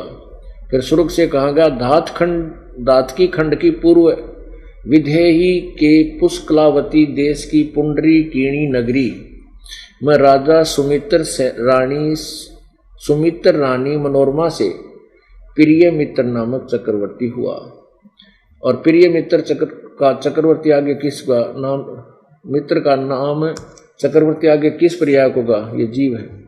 सैंसर स्वर्ग में देव हुआ। फिर स्वर्ग से कहा गया जम्बू द्वीप के छतरपुर नगर में नंदीवर्धन राजा की वीरमती रानी से नंद नामक पुत्र हुआ। नंद का जीव आगे किस पर्याय में गा, पुष्पोत्तर विमान में देव हुआ, अनंतर 24 माह तीर्थ कर श्री महावीर भगवान हुए। और तेरा इतनी ब्राह्मणाटी होगी ना को फिर भी महावीर भगवान हुए। अब ये दुर्गति तो महावीर जी के जीव की उस समय उसका वो तब हुई जब उसने एक महापुरुष से विधिवत उपदेश ले रखा था। आगे महावीर जैन जी ने बिना किसी उपदेश के एक साधना शुरू की। उनका कोई गुरु नहीं था, उनका इतिहास पढ़ा दास ने खूब, और आगे चल के फिर उसकी के ब्राह्मणाटी हुई होगी। ये स्वर्ग पुरख तो उसको इसलिए मिल गई कि वो साधना वेदों अनुसार कर रहा था। आगे जो महावीर जी साधना स्वयं जो करके गए, ये तो महावीर का जन्म प्राप्त होने से पहले पहले के दुख थे उस जीव के ऊपर। आगे तो उसने कति पाखंड मत चलाए, उस साधना से तो उसकी के ब्राह्मणाटी हो रही होगी होगी, वह अंदाजा ही आप ला सकते हो पिछले इतिहास को देखकर। आगे देखो, नंद का जीव आगे किस पर्याय में गया। पुष्पोत्तर विमान में देव हुआ, एक देवता बना, फिर वहां से 24 में तीर्थ कर श्री महावीर भगवान हुआ। श्री महावीर भगवान के जीव ने कितने पाखंड मत चलाए। ओए होए 363 पाखंड मत चलाए। ओए होए पाखंड मत, ये मुंह पट्टी, नंगे पैरों चलना या कति नी वस्त्र रहना, कहते ये इसे 363 पाखंड मत अपना चलाए। अब आप पहले लिख रहे पाखंड मत, तो इन लाभ क्या होगा जो नाम में पाखंड हो गया। तो पुण्यात्माओं, यो काल जो है नो दुर्गति कर रहा है। कबीर परमेश्वर की शरण में आए बिना ये जीव सुखी नहीं हो सकता और न ही पूर्ण मोक्ष प्राप्त कर सकता। इस काल के हर हट के कुएं में ही लगा रहता है। अब ये रिहर्सल आपने देख ली। समझदार को संकेत बतेरा होता है कि ऐसे ऐसे महापुरुषों की ये ब्राह्मणाटी, तो जो आज वर्तमान के ये ऋषि पेशी जो साधना कति जो संत गुरु बने बैठे हैं, ये क्या मंत्र देते हैं सर्वविदित है, इनसे कोई लाभ नहीं होगा और इससे भी ज्यादा दुर्गति को प्राप्त होंगे। तो क्या बताते हैं, सतगुरु के उपदेश का लाया एक विचारे, जय सतगुरु मिलते नहीं हम जाते नरक दुआरे। नरक द्वार में दूत सब फिर करते खेचा ताण, उनसे कबू ना छूटता फिर फिरता चारों खानी। ये चार खानी माने ये चार प्रकार से जीव की उत्पत्ति होती है, अंडरज, जेरज, उद्भुत और स्वतज। ऐसे ये चार प्रकार से प्राणियों की जो है ना चार खानी यानी चार विभाग बनाए हैं, चार पोर्शन बना रखे हैं संतों ने। तो कहते इस चार खानी में 84 लाख योनियों में धक्के खाता, चार खानी में भरमता और कदे नहीं लगता पार, और सो फेरा सब मिट गया मेरे सतगुरु के उपकार। अब जैसे महावीर जी की आपने हिस्ट्री देख ली, आख्या था, ये सब झंझट आपका कति मिट जाएगा इस परमेश्वर के कबीर जी के चरणों में इस दास से उपदेश लेकर के। अब क्या बताते हैं, 7 समुद्र की मसी करूं, लेखनी करूं बन राय, धरती का कागज करूं, गुरु गुण लिखो न जाए। सतगुरु का गुण नहीं लिखा जा सकता। 7 समुद्र की मसी करूं, पूरे 100 एक बोतल है 1 किलो की, मान लीजिए उसमें इंक भर रखी है, मनमाना वो जो है 10 किलो कागजों ने लेखन कार्य कर दे, और ये समुद्र भरा पूरा, इतनी इंक हो जाए, स्याही हो जाए मसी, और सभी पेड़ पौधों की कलम बना ली जाए। एक हम लिया करते नहर के पास से तोड़ कर, ये सरकंडे है, और उसमें मेरे ख्याल में सैकड़ों कलम बन जाया करती है एक इतनी के, और एक कीकर काट कर उसकी बना लेते ना, कितनी बनेगी ये भगवान। कहते हैं सारी कलम लिखते लिखते घिसकर नष्ट हो जाए और 7 समुद्रों की इंक भी एंड हो जाए, लेकिन सतगुरु के गुण लिखे नहीं जा सकते। अब क्या लिखोगे, एक कुत्ते का जीवन लिखना शुरू करो, कहाँ तो उसका जन्म होता है और कैसे उसकी परवरिश होती है। जनवरी का महीना और ये राजस्थान, हरियाणा और पंजाब का क्षेत्र रात के समय गली में पड़ा हुआ होता है। रात को रोटी नहीं मिली, खाना नहीं मिला और ऊपर से वर्षा हो रही है, शीत लहर चल रही है और चलता फिरता कोई उसका लठ मार जा या कोई गाड़ी का पहिया ऊपर का उतर जा, उसकी कुल्ली टूट जा, ऐसी दुर्गति। मक्खी खा रही है, मच्छर खा रहे हैं, भूखा मर रहा है। और सुबह उठते फिर उसको भूख लगती है, वो कहाँ जाता है, वो कुत्ता कहाँ बढ़ता है, रसोई की तरफ दौड़ता है। फिर अब रसोई में कौन जान दे, उसने पहले तो भक्ति नहीं करी, नालायक ने अपनी बकवाद करेगा। अब रसोई का निकट उसको कौन जाने देगा, उस अपवित्र पशु को। और वो भूखा मर रहा है, वो लगाता दाव के लग जा, दाव कोई रोटी खीर खांड कुछ तो मिला खा लूं। वो उसको कहते हट हट, ना हटता, उसका फिर लठ मारे पकड़ के, वो फेंक के मारे, फिर वो ट्या ट्या ट्या करता करता फिर जा दूसरे घरों के सामने। अब दूसरे सत घर में उसका भाग है, लठ मिला कोई टूक मिला, जब वहां भी लठ रसीद हो गया तो फिर वो कहाँ भागता है, बाहर गांव से बाहर जाता है और वहां क्या खाता है, फिर वहां टट्टी खाता है। और तेरा गजब हुई। और जब वो मनुष्य था, गुटी लावा था, बकवाद करे था ना, किसने देखा भगवान, इब देख लिया भगवान, रोज देख लिया, ऊपर नमो कर करो ओ इब के बने। परमात्मा कहते अच्छे दिन पाछे गए गुरु से किया ना हेत, अब पछतावा के कर तेरी चिड़िया चुगी खेत।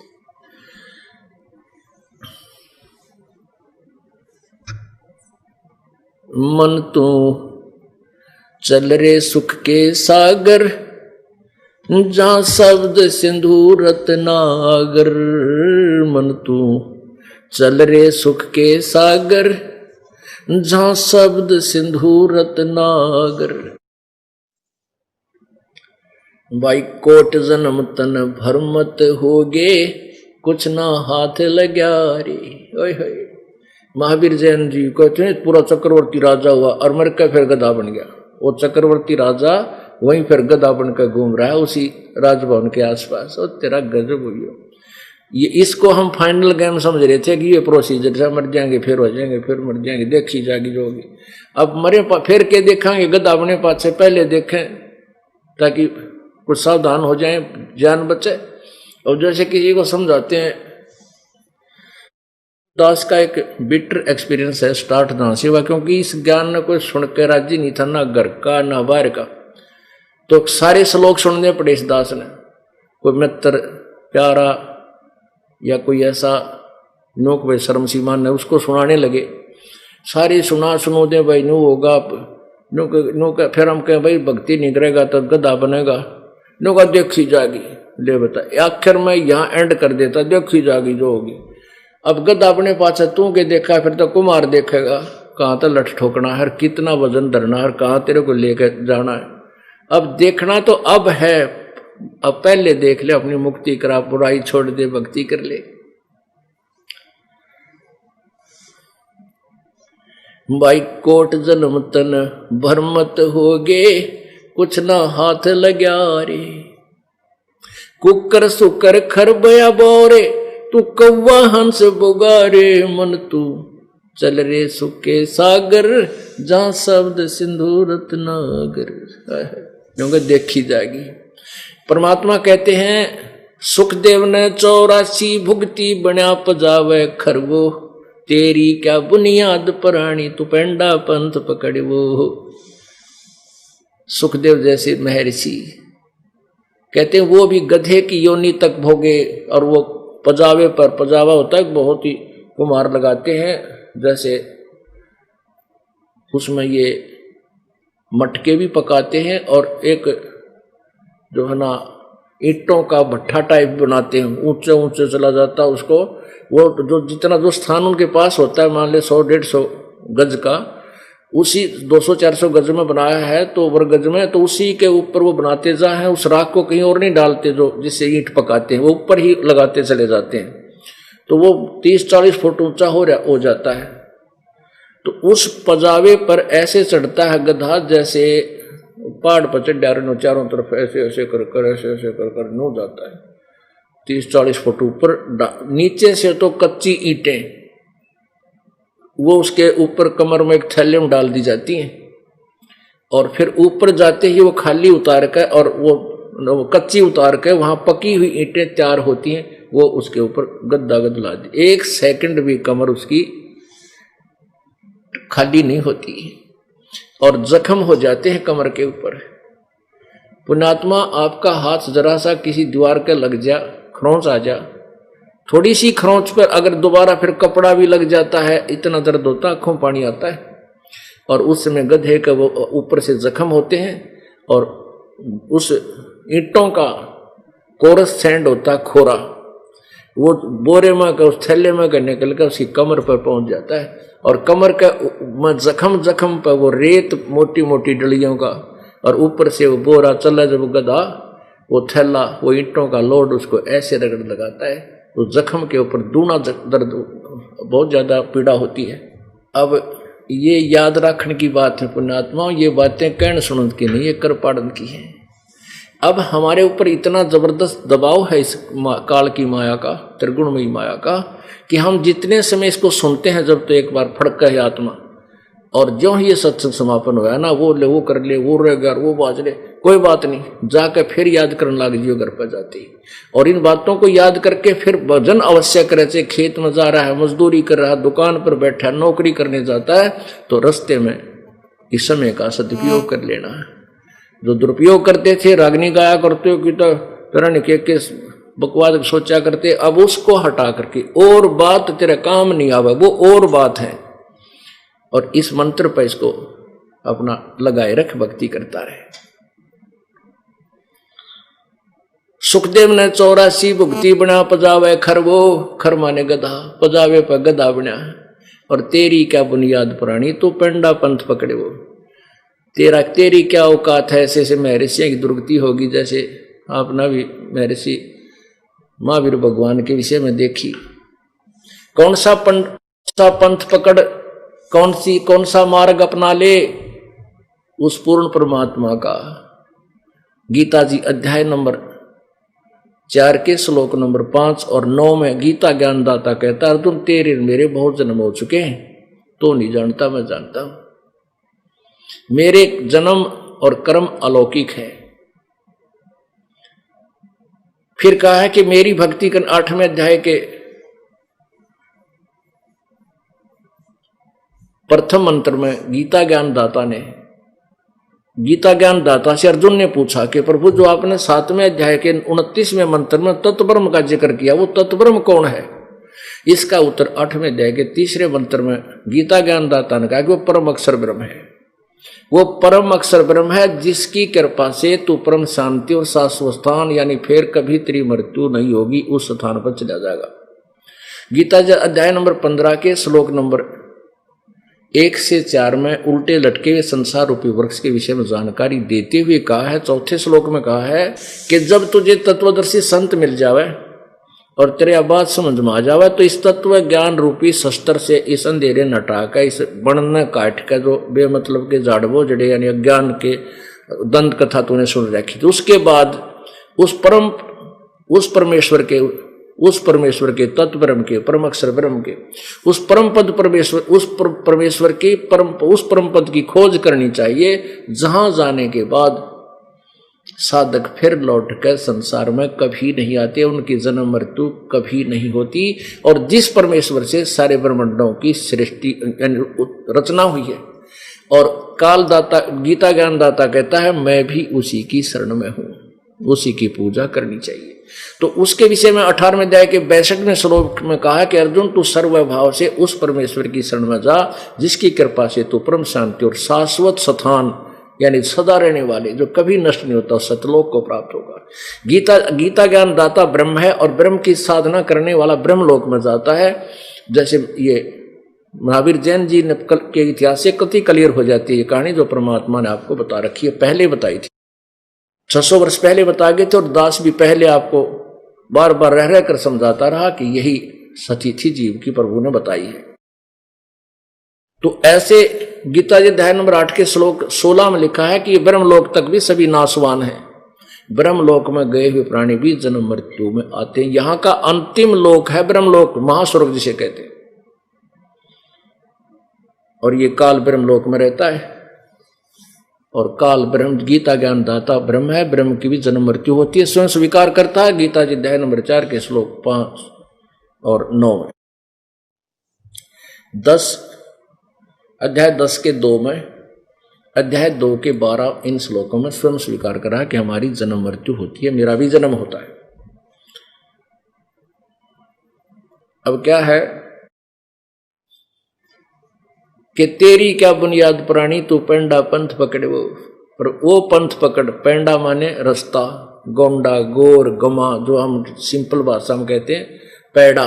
पैड़ा माने रास्ता, पेंडा पंथ रास्ता मार्ग, वो रास्ता पकड़े जो पूर्ण मोक्ष मार्ग, पूर्ण मोक्षदायक है। मन तू चल रे सुख के सागर, जहाँ शब्द सिंधु रत्नागर। मन तू चल रे सुख के सागर, जहाँ शब्द सिंधु रत्नागर। कोट जन्म तन भर मत होगे, कुछ ना हाथ लग्या रे। कोटि जन्म तो है भर मत होगे, कुछ ना हाथ लग्या रे। कुकर सुकर खरबया बोरे, तू कौवा हंस बुगारे। मन तू चल रे सुख के सागर, जहाँ शब्द सिंधु रत्नागर। मन तू चल रे सुख के सागर, जहाँ शब्द सिंधु रत्नागर। भाई कोट जन्म तू राजा की न्या, मिट्टी न मन की आशा। कोटि जन्म तू राजा की ना, मिट्टी न मन की आशा। भिक्षक हो के तू दर दर हांडा, मिला न निर्गुण रासा। मन तू चल रे सुख के सागर, जहाँ शब्द सिंधु रत्नागर। मन तू चल रे सुख के सागर, जहाँ शब्द सिंधु रत्नागर। भाई इंद्र कुबेर ईश की पदवी, ब्रह्मा वरुण धर्मराया। इंद्र कुबेर ईश की पदवी, ब्रह्मा वरुण धर्मराया। विष्णुनाथ के पुर को जाकर तो फिर भी उल्टा आया। मन तू चल रे सुख के सागर, जहाँ शब्द सिंधु रत्नागर। मन तू चल रे सुख के सागर, जहाँ शब्द सिंधु रत्नागर। भाई असंग जन्म तन मरत्या होगे, जीवित क्यों ना मरे रे। असंग जन्म तन मरत्या होगे, जीवित क्यों न मरे रे। द्वादश मध्य महल मठ बोरे, बोहर न दे धर रे। मन तू चल रे सुख के सागर, जहाँ शब्द सिंधु रत्नागर। मन तू चल रे सुख के सागर, जहाँ शब्द सिंधु रत्नागर। भाई दोजक भिष्ट सभी तैं देखे, राजपाट के रसिया। दोजक भिष्ट सभी तैं देखे, राजपाट के रसिया। तीन लोक से तरपति नाही, यो मन भोगी खुशिया। मन तू चल रे सुख के सागर, जहाँ शब्द सिंधु रत्नागर। मन तू चल रे सुख के सागर, जहाँ शब्द सिंधु रत्नागर। भाई सतगुरु मिले तो इच्छा मिटे, पद मिल पदे समाना। सतगुरु मिले तो इच्छा मिटे, पद मिल पदे समाना। चल हंसा उस लोक पठाऊं, जो आद्य अमर अस्थाना। मन तू चल रे सुख के सागर, जहाँ शब्द सिंधु रत्नागर। मन तू चल रे सुख के सागर, जहाँ शब्द सिंधु रत्नागर। भाई चार मुक्ति जहाँ चंपी करती, माया होरी दासी। चार मुक्ति जहाँ चंपी करती, माया होरी दासी। दास गरीब अभय पद पर, सब मिले राम अविनाशी। मन तू चल रे सुख के सागर, जहाँ शब्द सिंधु रत्नागर। मन तू चल रे सुख के सागर, जहाँ शब्द सिंधु रत्नागर। भाई चार मुक्ति जहाँ चंपी करती माया होरी दासी। चार मुक्ति जहाँ चंपी करती माया हो रही दासी। दास गरीब अभय पद पर शव मिले राम अविनाशी। मन तू चल रे सुख के सागर जहाँ शब्द सिंधु रत्नागर। मन तू चल रे सुख के सागर जहाँ शब्द सिंधु रत्नागर। अब इस अमरवाणी में परमेश्वर से प्राप्त इस अनमोल ज्ञान तत्व ज्ञान को गरीबदास साहेब जी ने अपने मुखारबंद से वर्णन किया है और बताया है। क्या बताते हैं कि कोट जन्म तन भरमत हो गए, कुछ ना हाथ लग्या रे। कुकर सुकर खरबा बोरे तो कौआ हंस बगारे। कहते हैं करोड़ों असंख्य जन्म तन मृत्या हो गए और आज तक तो तेरा कुछ हाथ लगा नहीं। जैसे आपने महावीर जैन जी का इतिहास देखा, महास्वर्ग में देवता बना और चक्रवर्ती राजा बना और फिर गधा बन गया। यहाँ तो चला चली हो रही है। क्या बताते हैं परमात्मा? भाई आगे गए ना बावड़े और रहते भी सब जाही। बिन साहेब की बंदगी कहीं ठौर ठिकाना नहीं। कितनी प्यारी वाणी कही है कि जो पहले चले गए वो तो आकर बता नहीं सके, वो ना जाने किस दुनिया में चले गए। अब जैसे हमारे पूर्वज चले गए और हम भी जाएंगे, यानी सब ने मृत्यु हो, सबकी मृत्यु होनी है। पहले गए ना बावड़े और रहते भी सब जाही। बिन साहेब की बंदगी कहीं ठोर ठिकाना नहीं। पूरी पृथ्वी का राजा है, मृत्यु होगी, गधा बन गया। यहां से चलो चलो होया। और अच्छे मान ले कोई अच्छा पुण्यकर्मी प्राणी है, भक्ति कर रहा है, वेदों अनुसार साधना की, जैसे मारीची जी के जीव ने की, महावीर जैन जी के जीव ने अच्छी साधना की, तप किया, ओंकार मंत्र ओम का जाप किया, तो कहाँ गया? स्वर्ग में। स्वर्ग में देवता बन गया। समय पूरा होते हुए अपनी पूछ की पूंजी समाप्त होते ही, पुण्य खत्म होते वहां से चलो चलो। ऐसे जैसे यहाँ मृत्यु कंपलसरी है, वहां देवता का शरीर भी छोड़ना कंपलसरी है। तो वहां से कहते फिर चलो कहाँ? नरक में। नरक में का समय पूरा होता, कहते कहाँ चलो? फिर गधा बनो।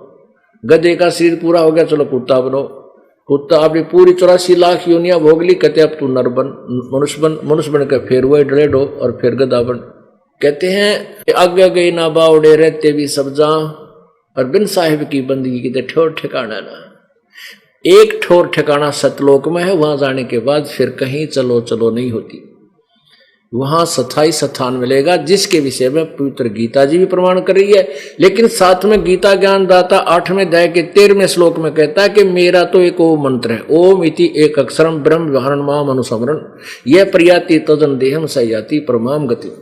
कि मेरी भक्ति करनी है तो मेरी शरण में रह अर्जुन, मेरा केवल एक ओम मंत्र है, नथिंग एल्स। और कोई मंत्र है ही नहीं जाप करने का। जो हमने आपा बना रहा कि हरे राम सीताराम राधे कृष्ण राधे राधे श्याम राधे, ये तो अपने बनावटी या मनमान्य आचरण है, ये इनसे कोई लाभ होने वाला नहीं है। केवल एक ओम मंत्र है। ये राम राम भी जाप करने का मंत्र नहीं है। जैसे हम सत्साय सत्साय बोलते, ये कोई जाप नहीं हमारा, ये तो प्रभु की तरफ संकेत है। प्रभु का भजन करो भाई, उस अविनाशी प्रभु को याद करो, सत्य साहेब अविनाशी प्रभु। अन्य की पूजा नहीं करनी, मन में भी नहीं आनी चाहिए, इसलिए सत्साहेब का संकेत होता है। कदे भूल के कि और राधे राधे श्याम राधे में पहुंच जा, तो इसलिए ये सत्साहेब इसलिए कोडवर्ड बनाया है परमात्मा ने कि अविनाशी प्रभु याद रखना, और कोई भगवान भजने योग्य ही नहीं है।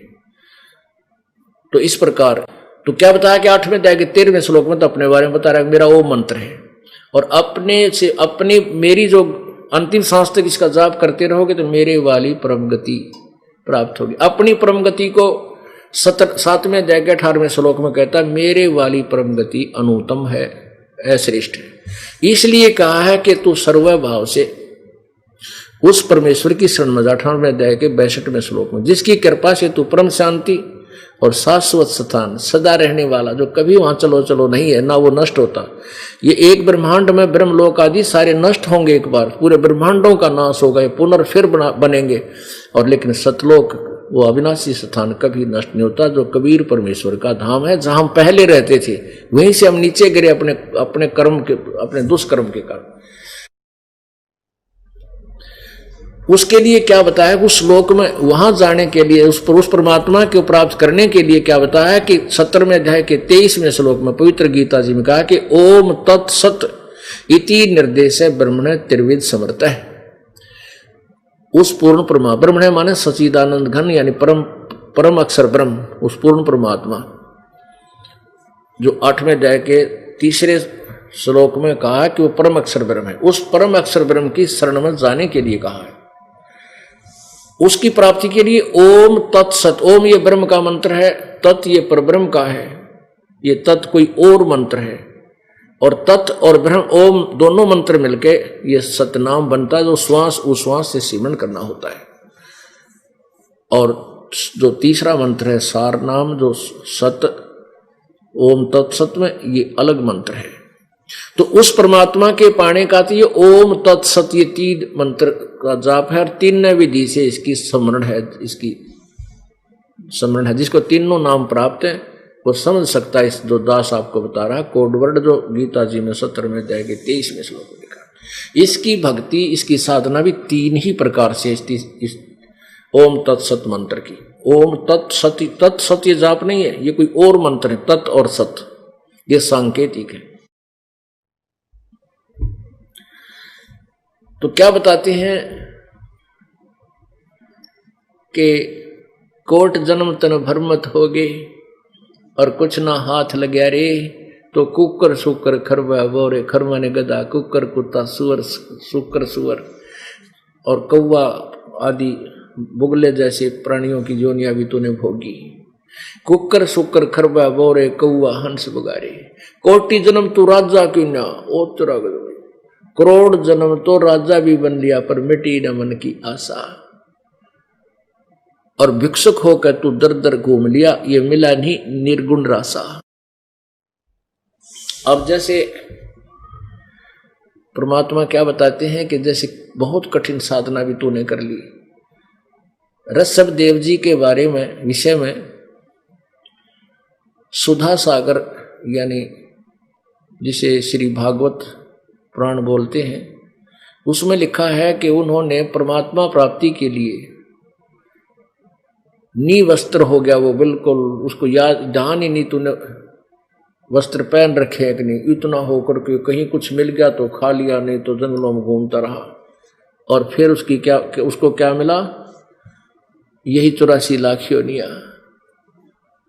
इसी आवजन धर्म को जाने। इसी में लिखा है कि ऋषभ देव जी ने बाबा आदम का जन्म प्राप्त किया, और बाबा आदम की बिरानमाटी दुर्गति हजरत मोहम्मद की जीवनी में लिखा है कि जबरील नाम का देवता हजरत मोहम्मद जी को एक खच्चर जैसे जानवर पर बिठाकर ऊपर ले गया। वहां जब उसने देखा कि एक व्यक्ति अपनी दाईं ओर मुंह करके तो वो हंस रहा है, बाईं ओर मुंह करके रो रहा है बुरी तरह। जब हजरत मोहम्मद ने उस देवता से पूछा, फरिश्ता से, कि ये व्यक्ति क्यों रो रहा है, क्यों हंस रहा है, तब जबरील देवता ने बताया कि ये बाबा आदम है, और स्वर्ग में इसकी अच्छी संतान, नेक संतान जो पाप नहीं करती थी, वो आनंद कर रही है, उनको देखकर तो खुशी होता है। और नरक में उसकी वो नकमी संतान थी जो पाप करती थी, मांस खाती थी, बकवाद करती थी, वो नरक में भोग रही हैं। तो जब ये स्वर्ग की तरफ अपनी संतान को सुखी देखता है तो हंसता है, और दुखी की तरफ मुंह करता है, बुरी तरह रोता है। जब ऋषभ देव जी को ये सुप्रीम अपना पहला पुरुष मानते हैं पवित्र ईसाई और मुसलमान धर्म के व्यक्ति, और उसको सबसे बड़ा साधक मानते हैं, उसकी याद रुकती कि जहां वो पहुंचा उस साधना से, वहां भी चैन नहीं, उसको वहां भी सुख नहीं।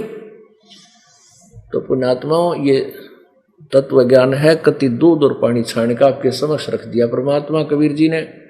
लेकिन इसको हम समझ नहीं सके थे। समझाने के लिए इस दास को दे दिया बुद्धि, थोड़ी सी बुद्धि दे दी, ताकि परमेश्वर के अमृत ज्ञान को कति मांझ दो का आपके सामने रख कर दिखा दूं कि ये लाल था, अभी जो कुर्डी में डाल रखा था, कीचड़ में डाल रखा था, कबीर भगवान है, परमात्मा है। कहते कोट जन्म तू राजा की न्या और मिट्टी न मन की आशा।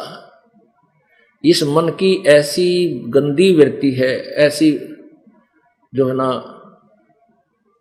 इसकी नीयत है, आप भी अंदाजा लगा सकते हो। किसी के पास साइकिल नहीं है तो इन्हों कहे भगवान एक साइकिल मिल जाते, सेकंड हैंड बन जा, वो बेचारा दुखी सुखी पाके कोई साइकिल ले लेता है, बाईसाइकिल। फिर कुछ दिनों के बाद थोड़ा बहुत जुगाड़ सा हो जाता है, इन्हों कहे एक मोटरसाइकिल हो जा बढ़िया सी, तो सेकंड हैंड मिल जा, काम चल जा, उस साइकिल ले ले, मोटरसाइकिल ले लेता है। उसके बाद फिर थोड़ा बहुत अच्छा हो जाता है, इन्हों कहे कार का जुगाड़ हो जाए, वह कार भी ले लेता और अच्छा जुगाड़ हो जाए। ईब तो कार ली है 1.5-2 लाख की, फिर अच्छा जुगाड़ हो जाए 80 लाख की कार आओ, वह ले बैठेगा और उस कार में एक्सीडेंट में कदे मरे जाएगा। भक्ति करता को ना है और 99 जीव की ऐसे हो जाए। चाहे इसने परमात्मा लिखा 3 लोक भी दे देना इस मन ने, इसकी सेटिस्फैक्शन नहीं है। 3 लोक भी दे दे के लिए ये सारे तेरे, फिर तो एक और देख लो ऊपर की तो होता है।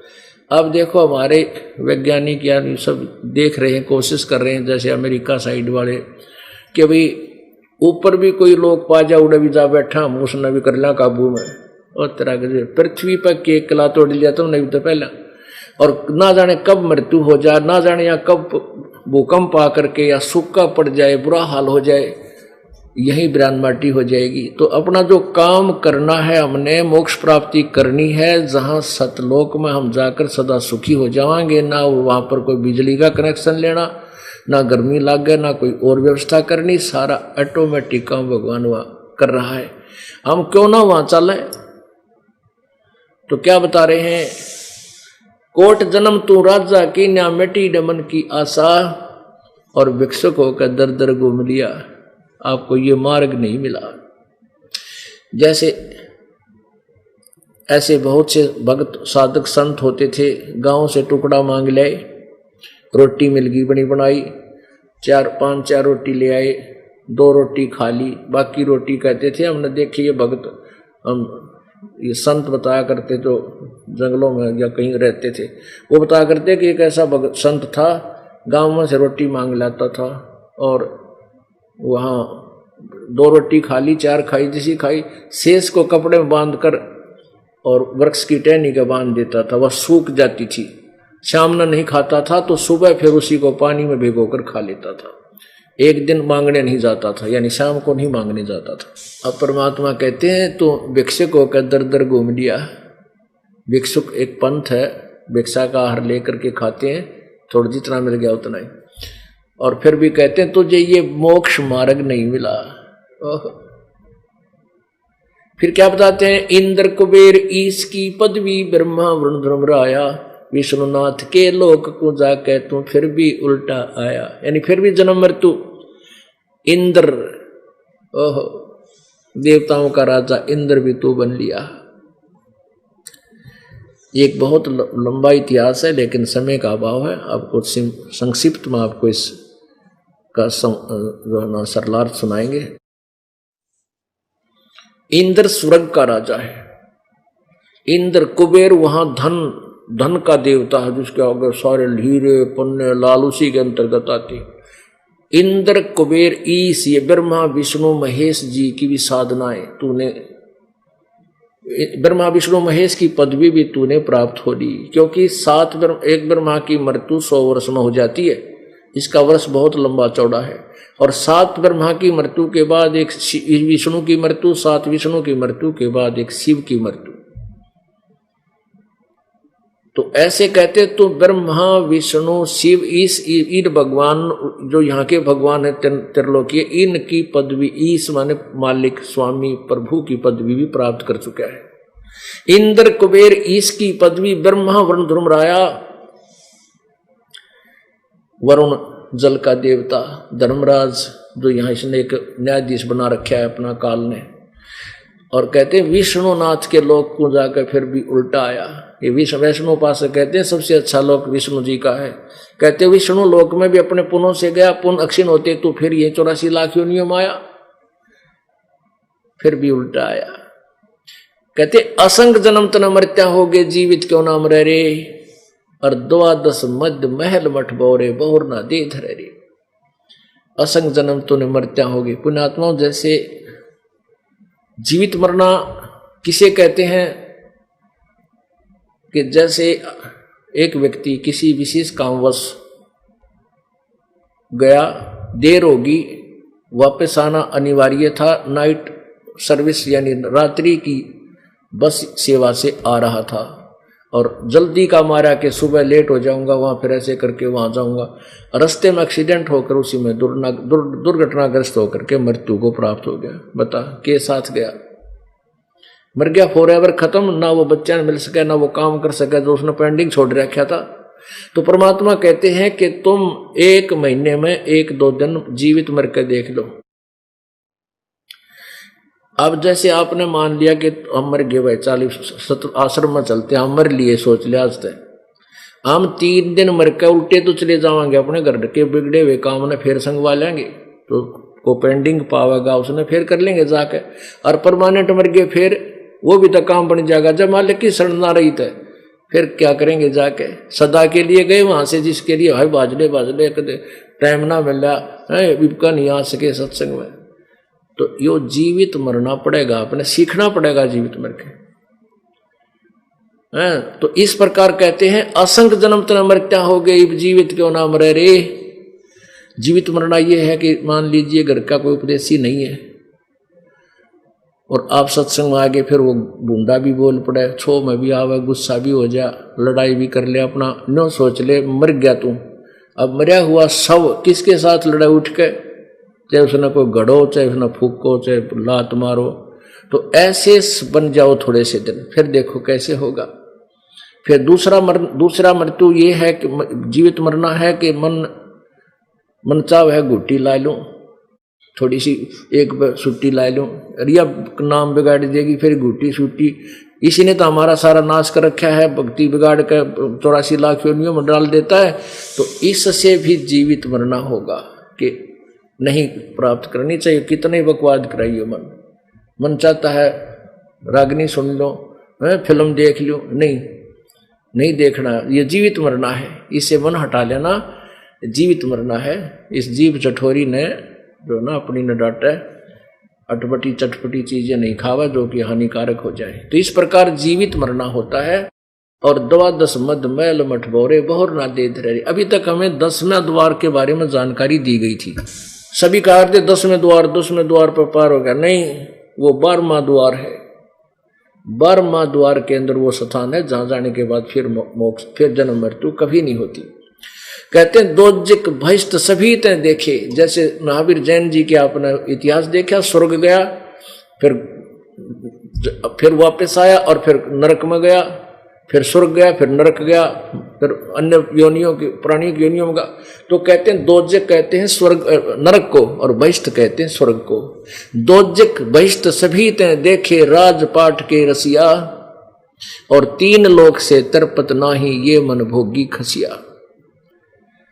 इस मन की 3 लोक भी इसको दे दिया जाए तो भी तरपति नहीं है, और यहां रह भी नहीं सकता उसके साथ। फिर कहते हैं सतगुरु मिले तो इच्छा मेटे, पद मिल पदे समाना, चल हंसा उस लोक पठाऊं जो आद्य अमर अस्थान। कोई तत्वदर्शी संत मिले तो यहाँ की इच्छा मिटावे, आमने नीचे। कहते इंद्र दा राज कागदा बिष्टा, ओहो, यहाँ के देव, स्वर्ग के देवता का राज भी हमारे लिए काग की बीट है, बिष्टा है, टट्टी है।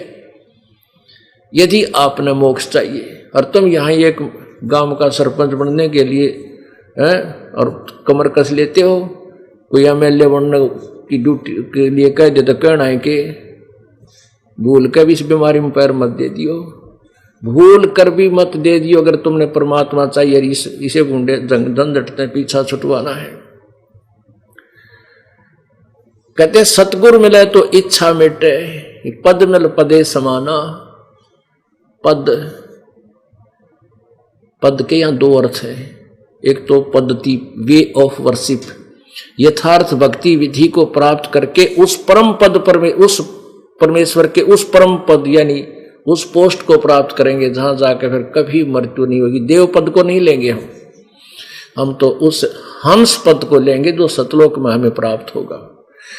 सतगुर मिला तो इच्छा मेटे पद मिल पदे समाना, चल हंसा उस लोक पठाऊं जो आज अमर अस्थाना।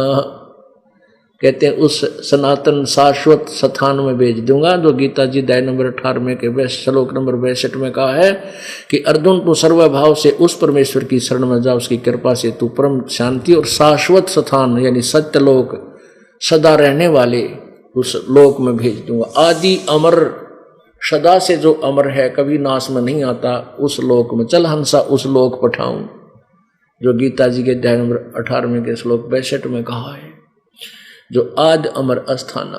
फिर वहां क्या सुख होगा? चार मुक्ति जहां चंपी करती माया होरी दासी। जहां यहाँ के महास्वर्ग में जो सुख है, फिर वो यहाँ वाले सुख तो रहे को नहीं, फिर वापस आना, और वो सदा रहेगा तेरे चरणों में, सदा इससे भी अधिक सुख रहेगा। चार मुक्ति जहां चंपी करती माया होरी दासी, दास गरीब अभय पद पर से वो मिले राम अविनाशी। बोलो सतगुरुदेव। नमस्कार जी। साहिब सर। क्या नाम है बहन जी आपका? इंदु शर्मा। बहन जी आप कहाँ के रहने वाले हैं? गोंडा दिल्ली से ही हैं। बहन जी संत रामपाल जी महाराज से नाम दीक्षा आपने कब ली? 2015 को 24 मई को मैंने संत रामपाल जी महाराज से नाम दीक्षा ली। संत रामपाल जी महाराज से नाम दीक्षा लेने से पहले क्या आप कोई भक्ति साधना भी करते थे? संत रामपाल जी महाराज से नाम दीक्षा से लेने से पहले हम वही ब्रह्मा विष्णु ये दुर्गा की मैं ज़्यादा भक्ति करती थी और हनुमान की भी करती थी। बस इन्हीं देवी देवताओं में लगे रहते थे, बस इन्हीं की भक्ति करते थे। व्रत रखना, पूजा पाठ करना, शिवरात्रि के व्रत यही ज़्यादा करते थे, 30 त्योहार मनाना, बस यही है, देखा देखी करते थे। उन्हीं देवी देवताओं की भक्ति लगे, व्रत बहुत करती थी और शिवरात्रि का व्रत ये रखना, 30 त्योहार इनमें ही लगे रहते थे। नुकसानी में पेट में दर्द, कमर में दर्द ये बहुत रहता था और मतलब बीमारी भी लगी रहती थी बस। और इन देवी देवताओं की पूजा करते करते भी ये बहुत नशा करते थे हमारे हस्बैंड और ससुर लोग, और ये पूजा करते करते हम बहुत परेशान थे। हमें पैसे वैसे की भी बहुत दिक्कत होती थी और बहुत ज़्यादा प्रॉब्लम हुई हमें। ये भक्ति साधना करने से हमें कोई लाभ प्राप्त नहीं हुआ। बहन जी फिर आपको संत रामपाल जी महाराज के बारे में जानकारी कहाँ से मिली? संत रामपाल जी महाराज के बारे में जानकारी मेरी जो सिस्टर हैं उनकी शादी हुई है, उनसे मुझे पता चला कि संत रामपाल जी महाराज संत हैं जो हरियाणा में हैं, और उन्हीं के थ्रू मैंने, वो बोलती थी मुझे कि नाम ले ले कि इन साधना से कुछ नहीं होता। मन में भी थी कि परमात्मा वो एक है कौन है। मुझे और कुछ ज़्यादा नहीं पता था बंदीछोड़ सतगुरु रामपाल जी महाराज के बारे में, बस मैं इतना ही जानती थी कि वो संत हैं और वो सच्चे हैं। जब इन्होंने मुझे सारी बात बताई कि ये दुर्गा का ऐसा पति काल है और ये इनके बारे में बताते हैं, मतलब पूरी बात फ़ोन पे ही इन्होंने मोटा मोटा मुझे बता दी थी। फिर मेरी शादी एक ही जगह हुई उनके देवर से। मेरी सिस्टर जो है, हम दोनों एक ही घर में हैं, ससुराल हमारा। तो हमने मेरी शादी के 15 दिन बाद मैंने संत गुरु रामपाल जी महाराज से नाम दीक्षा ली। बहन जी संत रामपाल जी महाराज से नाम दीक्षा लेने के बाद क्या आपको कोई लाभ भी प्राप्त हुए? लाभ तो बहुत हुए, आपको मैं बताना चाहूँगी। सबसे पहले तो हस्बैंड मेरे वो नशा करते थे, नाम लेने से ही वो नशा एकदम छूट गया। अब कोई भी नशा हमारे घर में कुछ भी नहीं होता है, सब कुछ बहुत सही है, कुछ भी नहीं करते कोई भी। और मेरी बेटी 2.5 साल की थी, हम कहीं पे गए हुए थे, वहाँ पे ऐसी टेबल फैन पंखा चला हुआ था, मेरी बेटी की हाथ, मतलब मेरा ध्यान नहीं था, वो अचानक से उसे क्या पता, उसने उसमें पंखे में हाथ दे दिया और अचानक से उसके पंखे में हाथ दे दिया। वो रो पड़ी, मतलब उसकी आवाज़ भी आई कटने की, जैसे कुछ कटा वो। मैंने देखा उसके हाथ में कुछ भी नहीं है, एक खरोच भी नहीं है, उसका हाथ बिल्कुल सही है। और उसे रिकेट्स की भी प्रॉब्लम थी। रिकेट्स एक बीमारी है, मैं सर आपको बताना चाहूँगी, जो छोटे बच्चे को होती है, सीधे नहीं रहते वो, इस तरीके से हाथ पैर हो जाते हैं उस बीमारी में। तो वो हमें बीमारी, हमने टेस्ट कराया खून का, उसमें उसकी वो बीमारी आई। बाकी हमने जब वो बीमारी आई दवाई भी की डॉक्टर से, पर अगली बार वो ठीक भी नहीं होती जल्दी से। और सतगुरु रामपाल जी महाराज से हमने प्रार्थना लगाई, वो डॉक्टर की दवाई की, उससे भी कुछ लाभ नहीं हो रहा था। खून में भी कमी आई थी, इन्फेक्शन भी था और रिकेट्स की प्रॉब्लम भी थी। हमने प्रार्थना लगाई उसके लिए और परमात्मा सतगुरु रामपाल जी महाराज ने कहा कि ठीक, सब कुछ ठीक हो जाएगा और दया करेंगे परमात्मा। तो उसकी कुछ दिन बाद हमने रिकेट्स की दोबारा जांच कराई, दोबारा रिपोर्ट करवाई, तो उसकी वो बीमारी बिल्कुल सही आई, उसमें कुछ भी नहीं आया। डॉक्टर ने ये बोला कि अब ये बिल्कुल सही है, अब ये बिल्कुल सही चल सकती है। मेरी 2.5 साल की बेटी अब सही चल सकती है, अब उसे ऐसी कोई रिकेट्स की कोई बीमारी नहीं है, अब वो बिल्कुल ठीक है संत रामपाल जी महाराज की दया से। और यही हमारे घर में बहुत परेशानी रहती थी, वही वैसों की दिक्कत, कलेश, ये सब रहता था। ये सब बोलते रहते थे कि इन देवी देवताओं की इतनी भक्ति करने से भी हमें कुछ नहीं होता, इतनी कलेशबाजी। और जब से संत रामपाल जी महाराज से नाम लिया है तब से कुछ भी नहीं होता और सब कुछ ठीक है। आज हमारे पास तो 2 प्लॉट हैं, सब कुछ है, गाड़ी भी है, बाकी सब कुछ ठीक है परमात्मा की दया से। अब किसी बात की कोई कमी नहीं है, बंदी छोड़ सतगुरु रामपाल जी महाराज की इतनी दया है। बहन जी, संत रामपाल जी महाराज से नाम दीक्षा लेने के बाद आपको बहुत सारे सुख प्राप्त हुए। तो जो श्रद्धालु आपको देख रहे हैं और वो भी किसी न किसी बीमारी से ग्रस्त हैं या किसी न किसी चीज से परेशान हैं, क्या वो भी संत रामपाल जी महाराज से नाम दीक्षा लेने के बाद ठीक हो सकते हैं? उनके लिए आप क्या संदेश देना चाहेंगी? 100% ठीक हो सकते हैं। अगर संत रामपाल जी महाराज की भक्ति बताई हुई साधना पर अगर आप भक्ति करोगे तो वो 100% वो बीमारी, चाहे कैंसर क्यों ना हो, परमात्मा तो मरते को जिंदा कर देते हैं। जो पूर्ण परमात्मा होता है वो तो सब कुछ ठीक करेंगे। जब मेरी बेटी की ऐसी बीमारी, सब कुछ ठीक हो सकती है और संत रामपाल जी महाराज के शिष्यों को हर लाभ प्राप्त हो रहा है और हमें भी हुआ है। तो जब आप नाम दीक्षा लोगे तो आपको भी होगा, हर बीमारी ठीक होगी जैसे हमारी हुई है।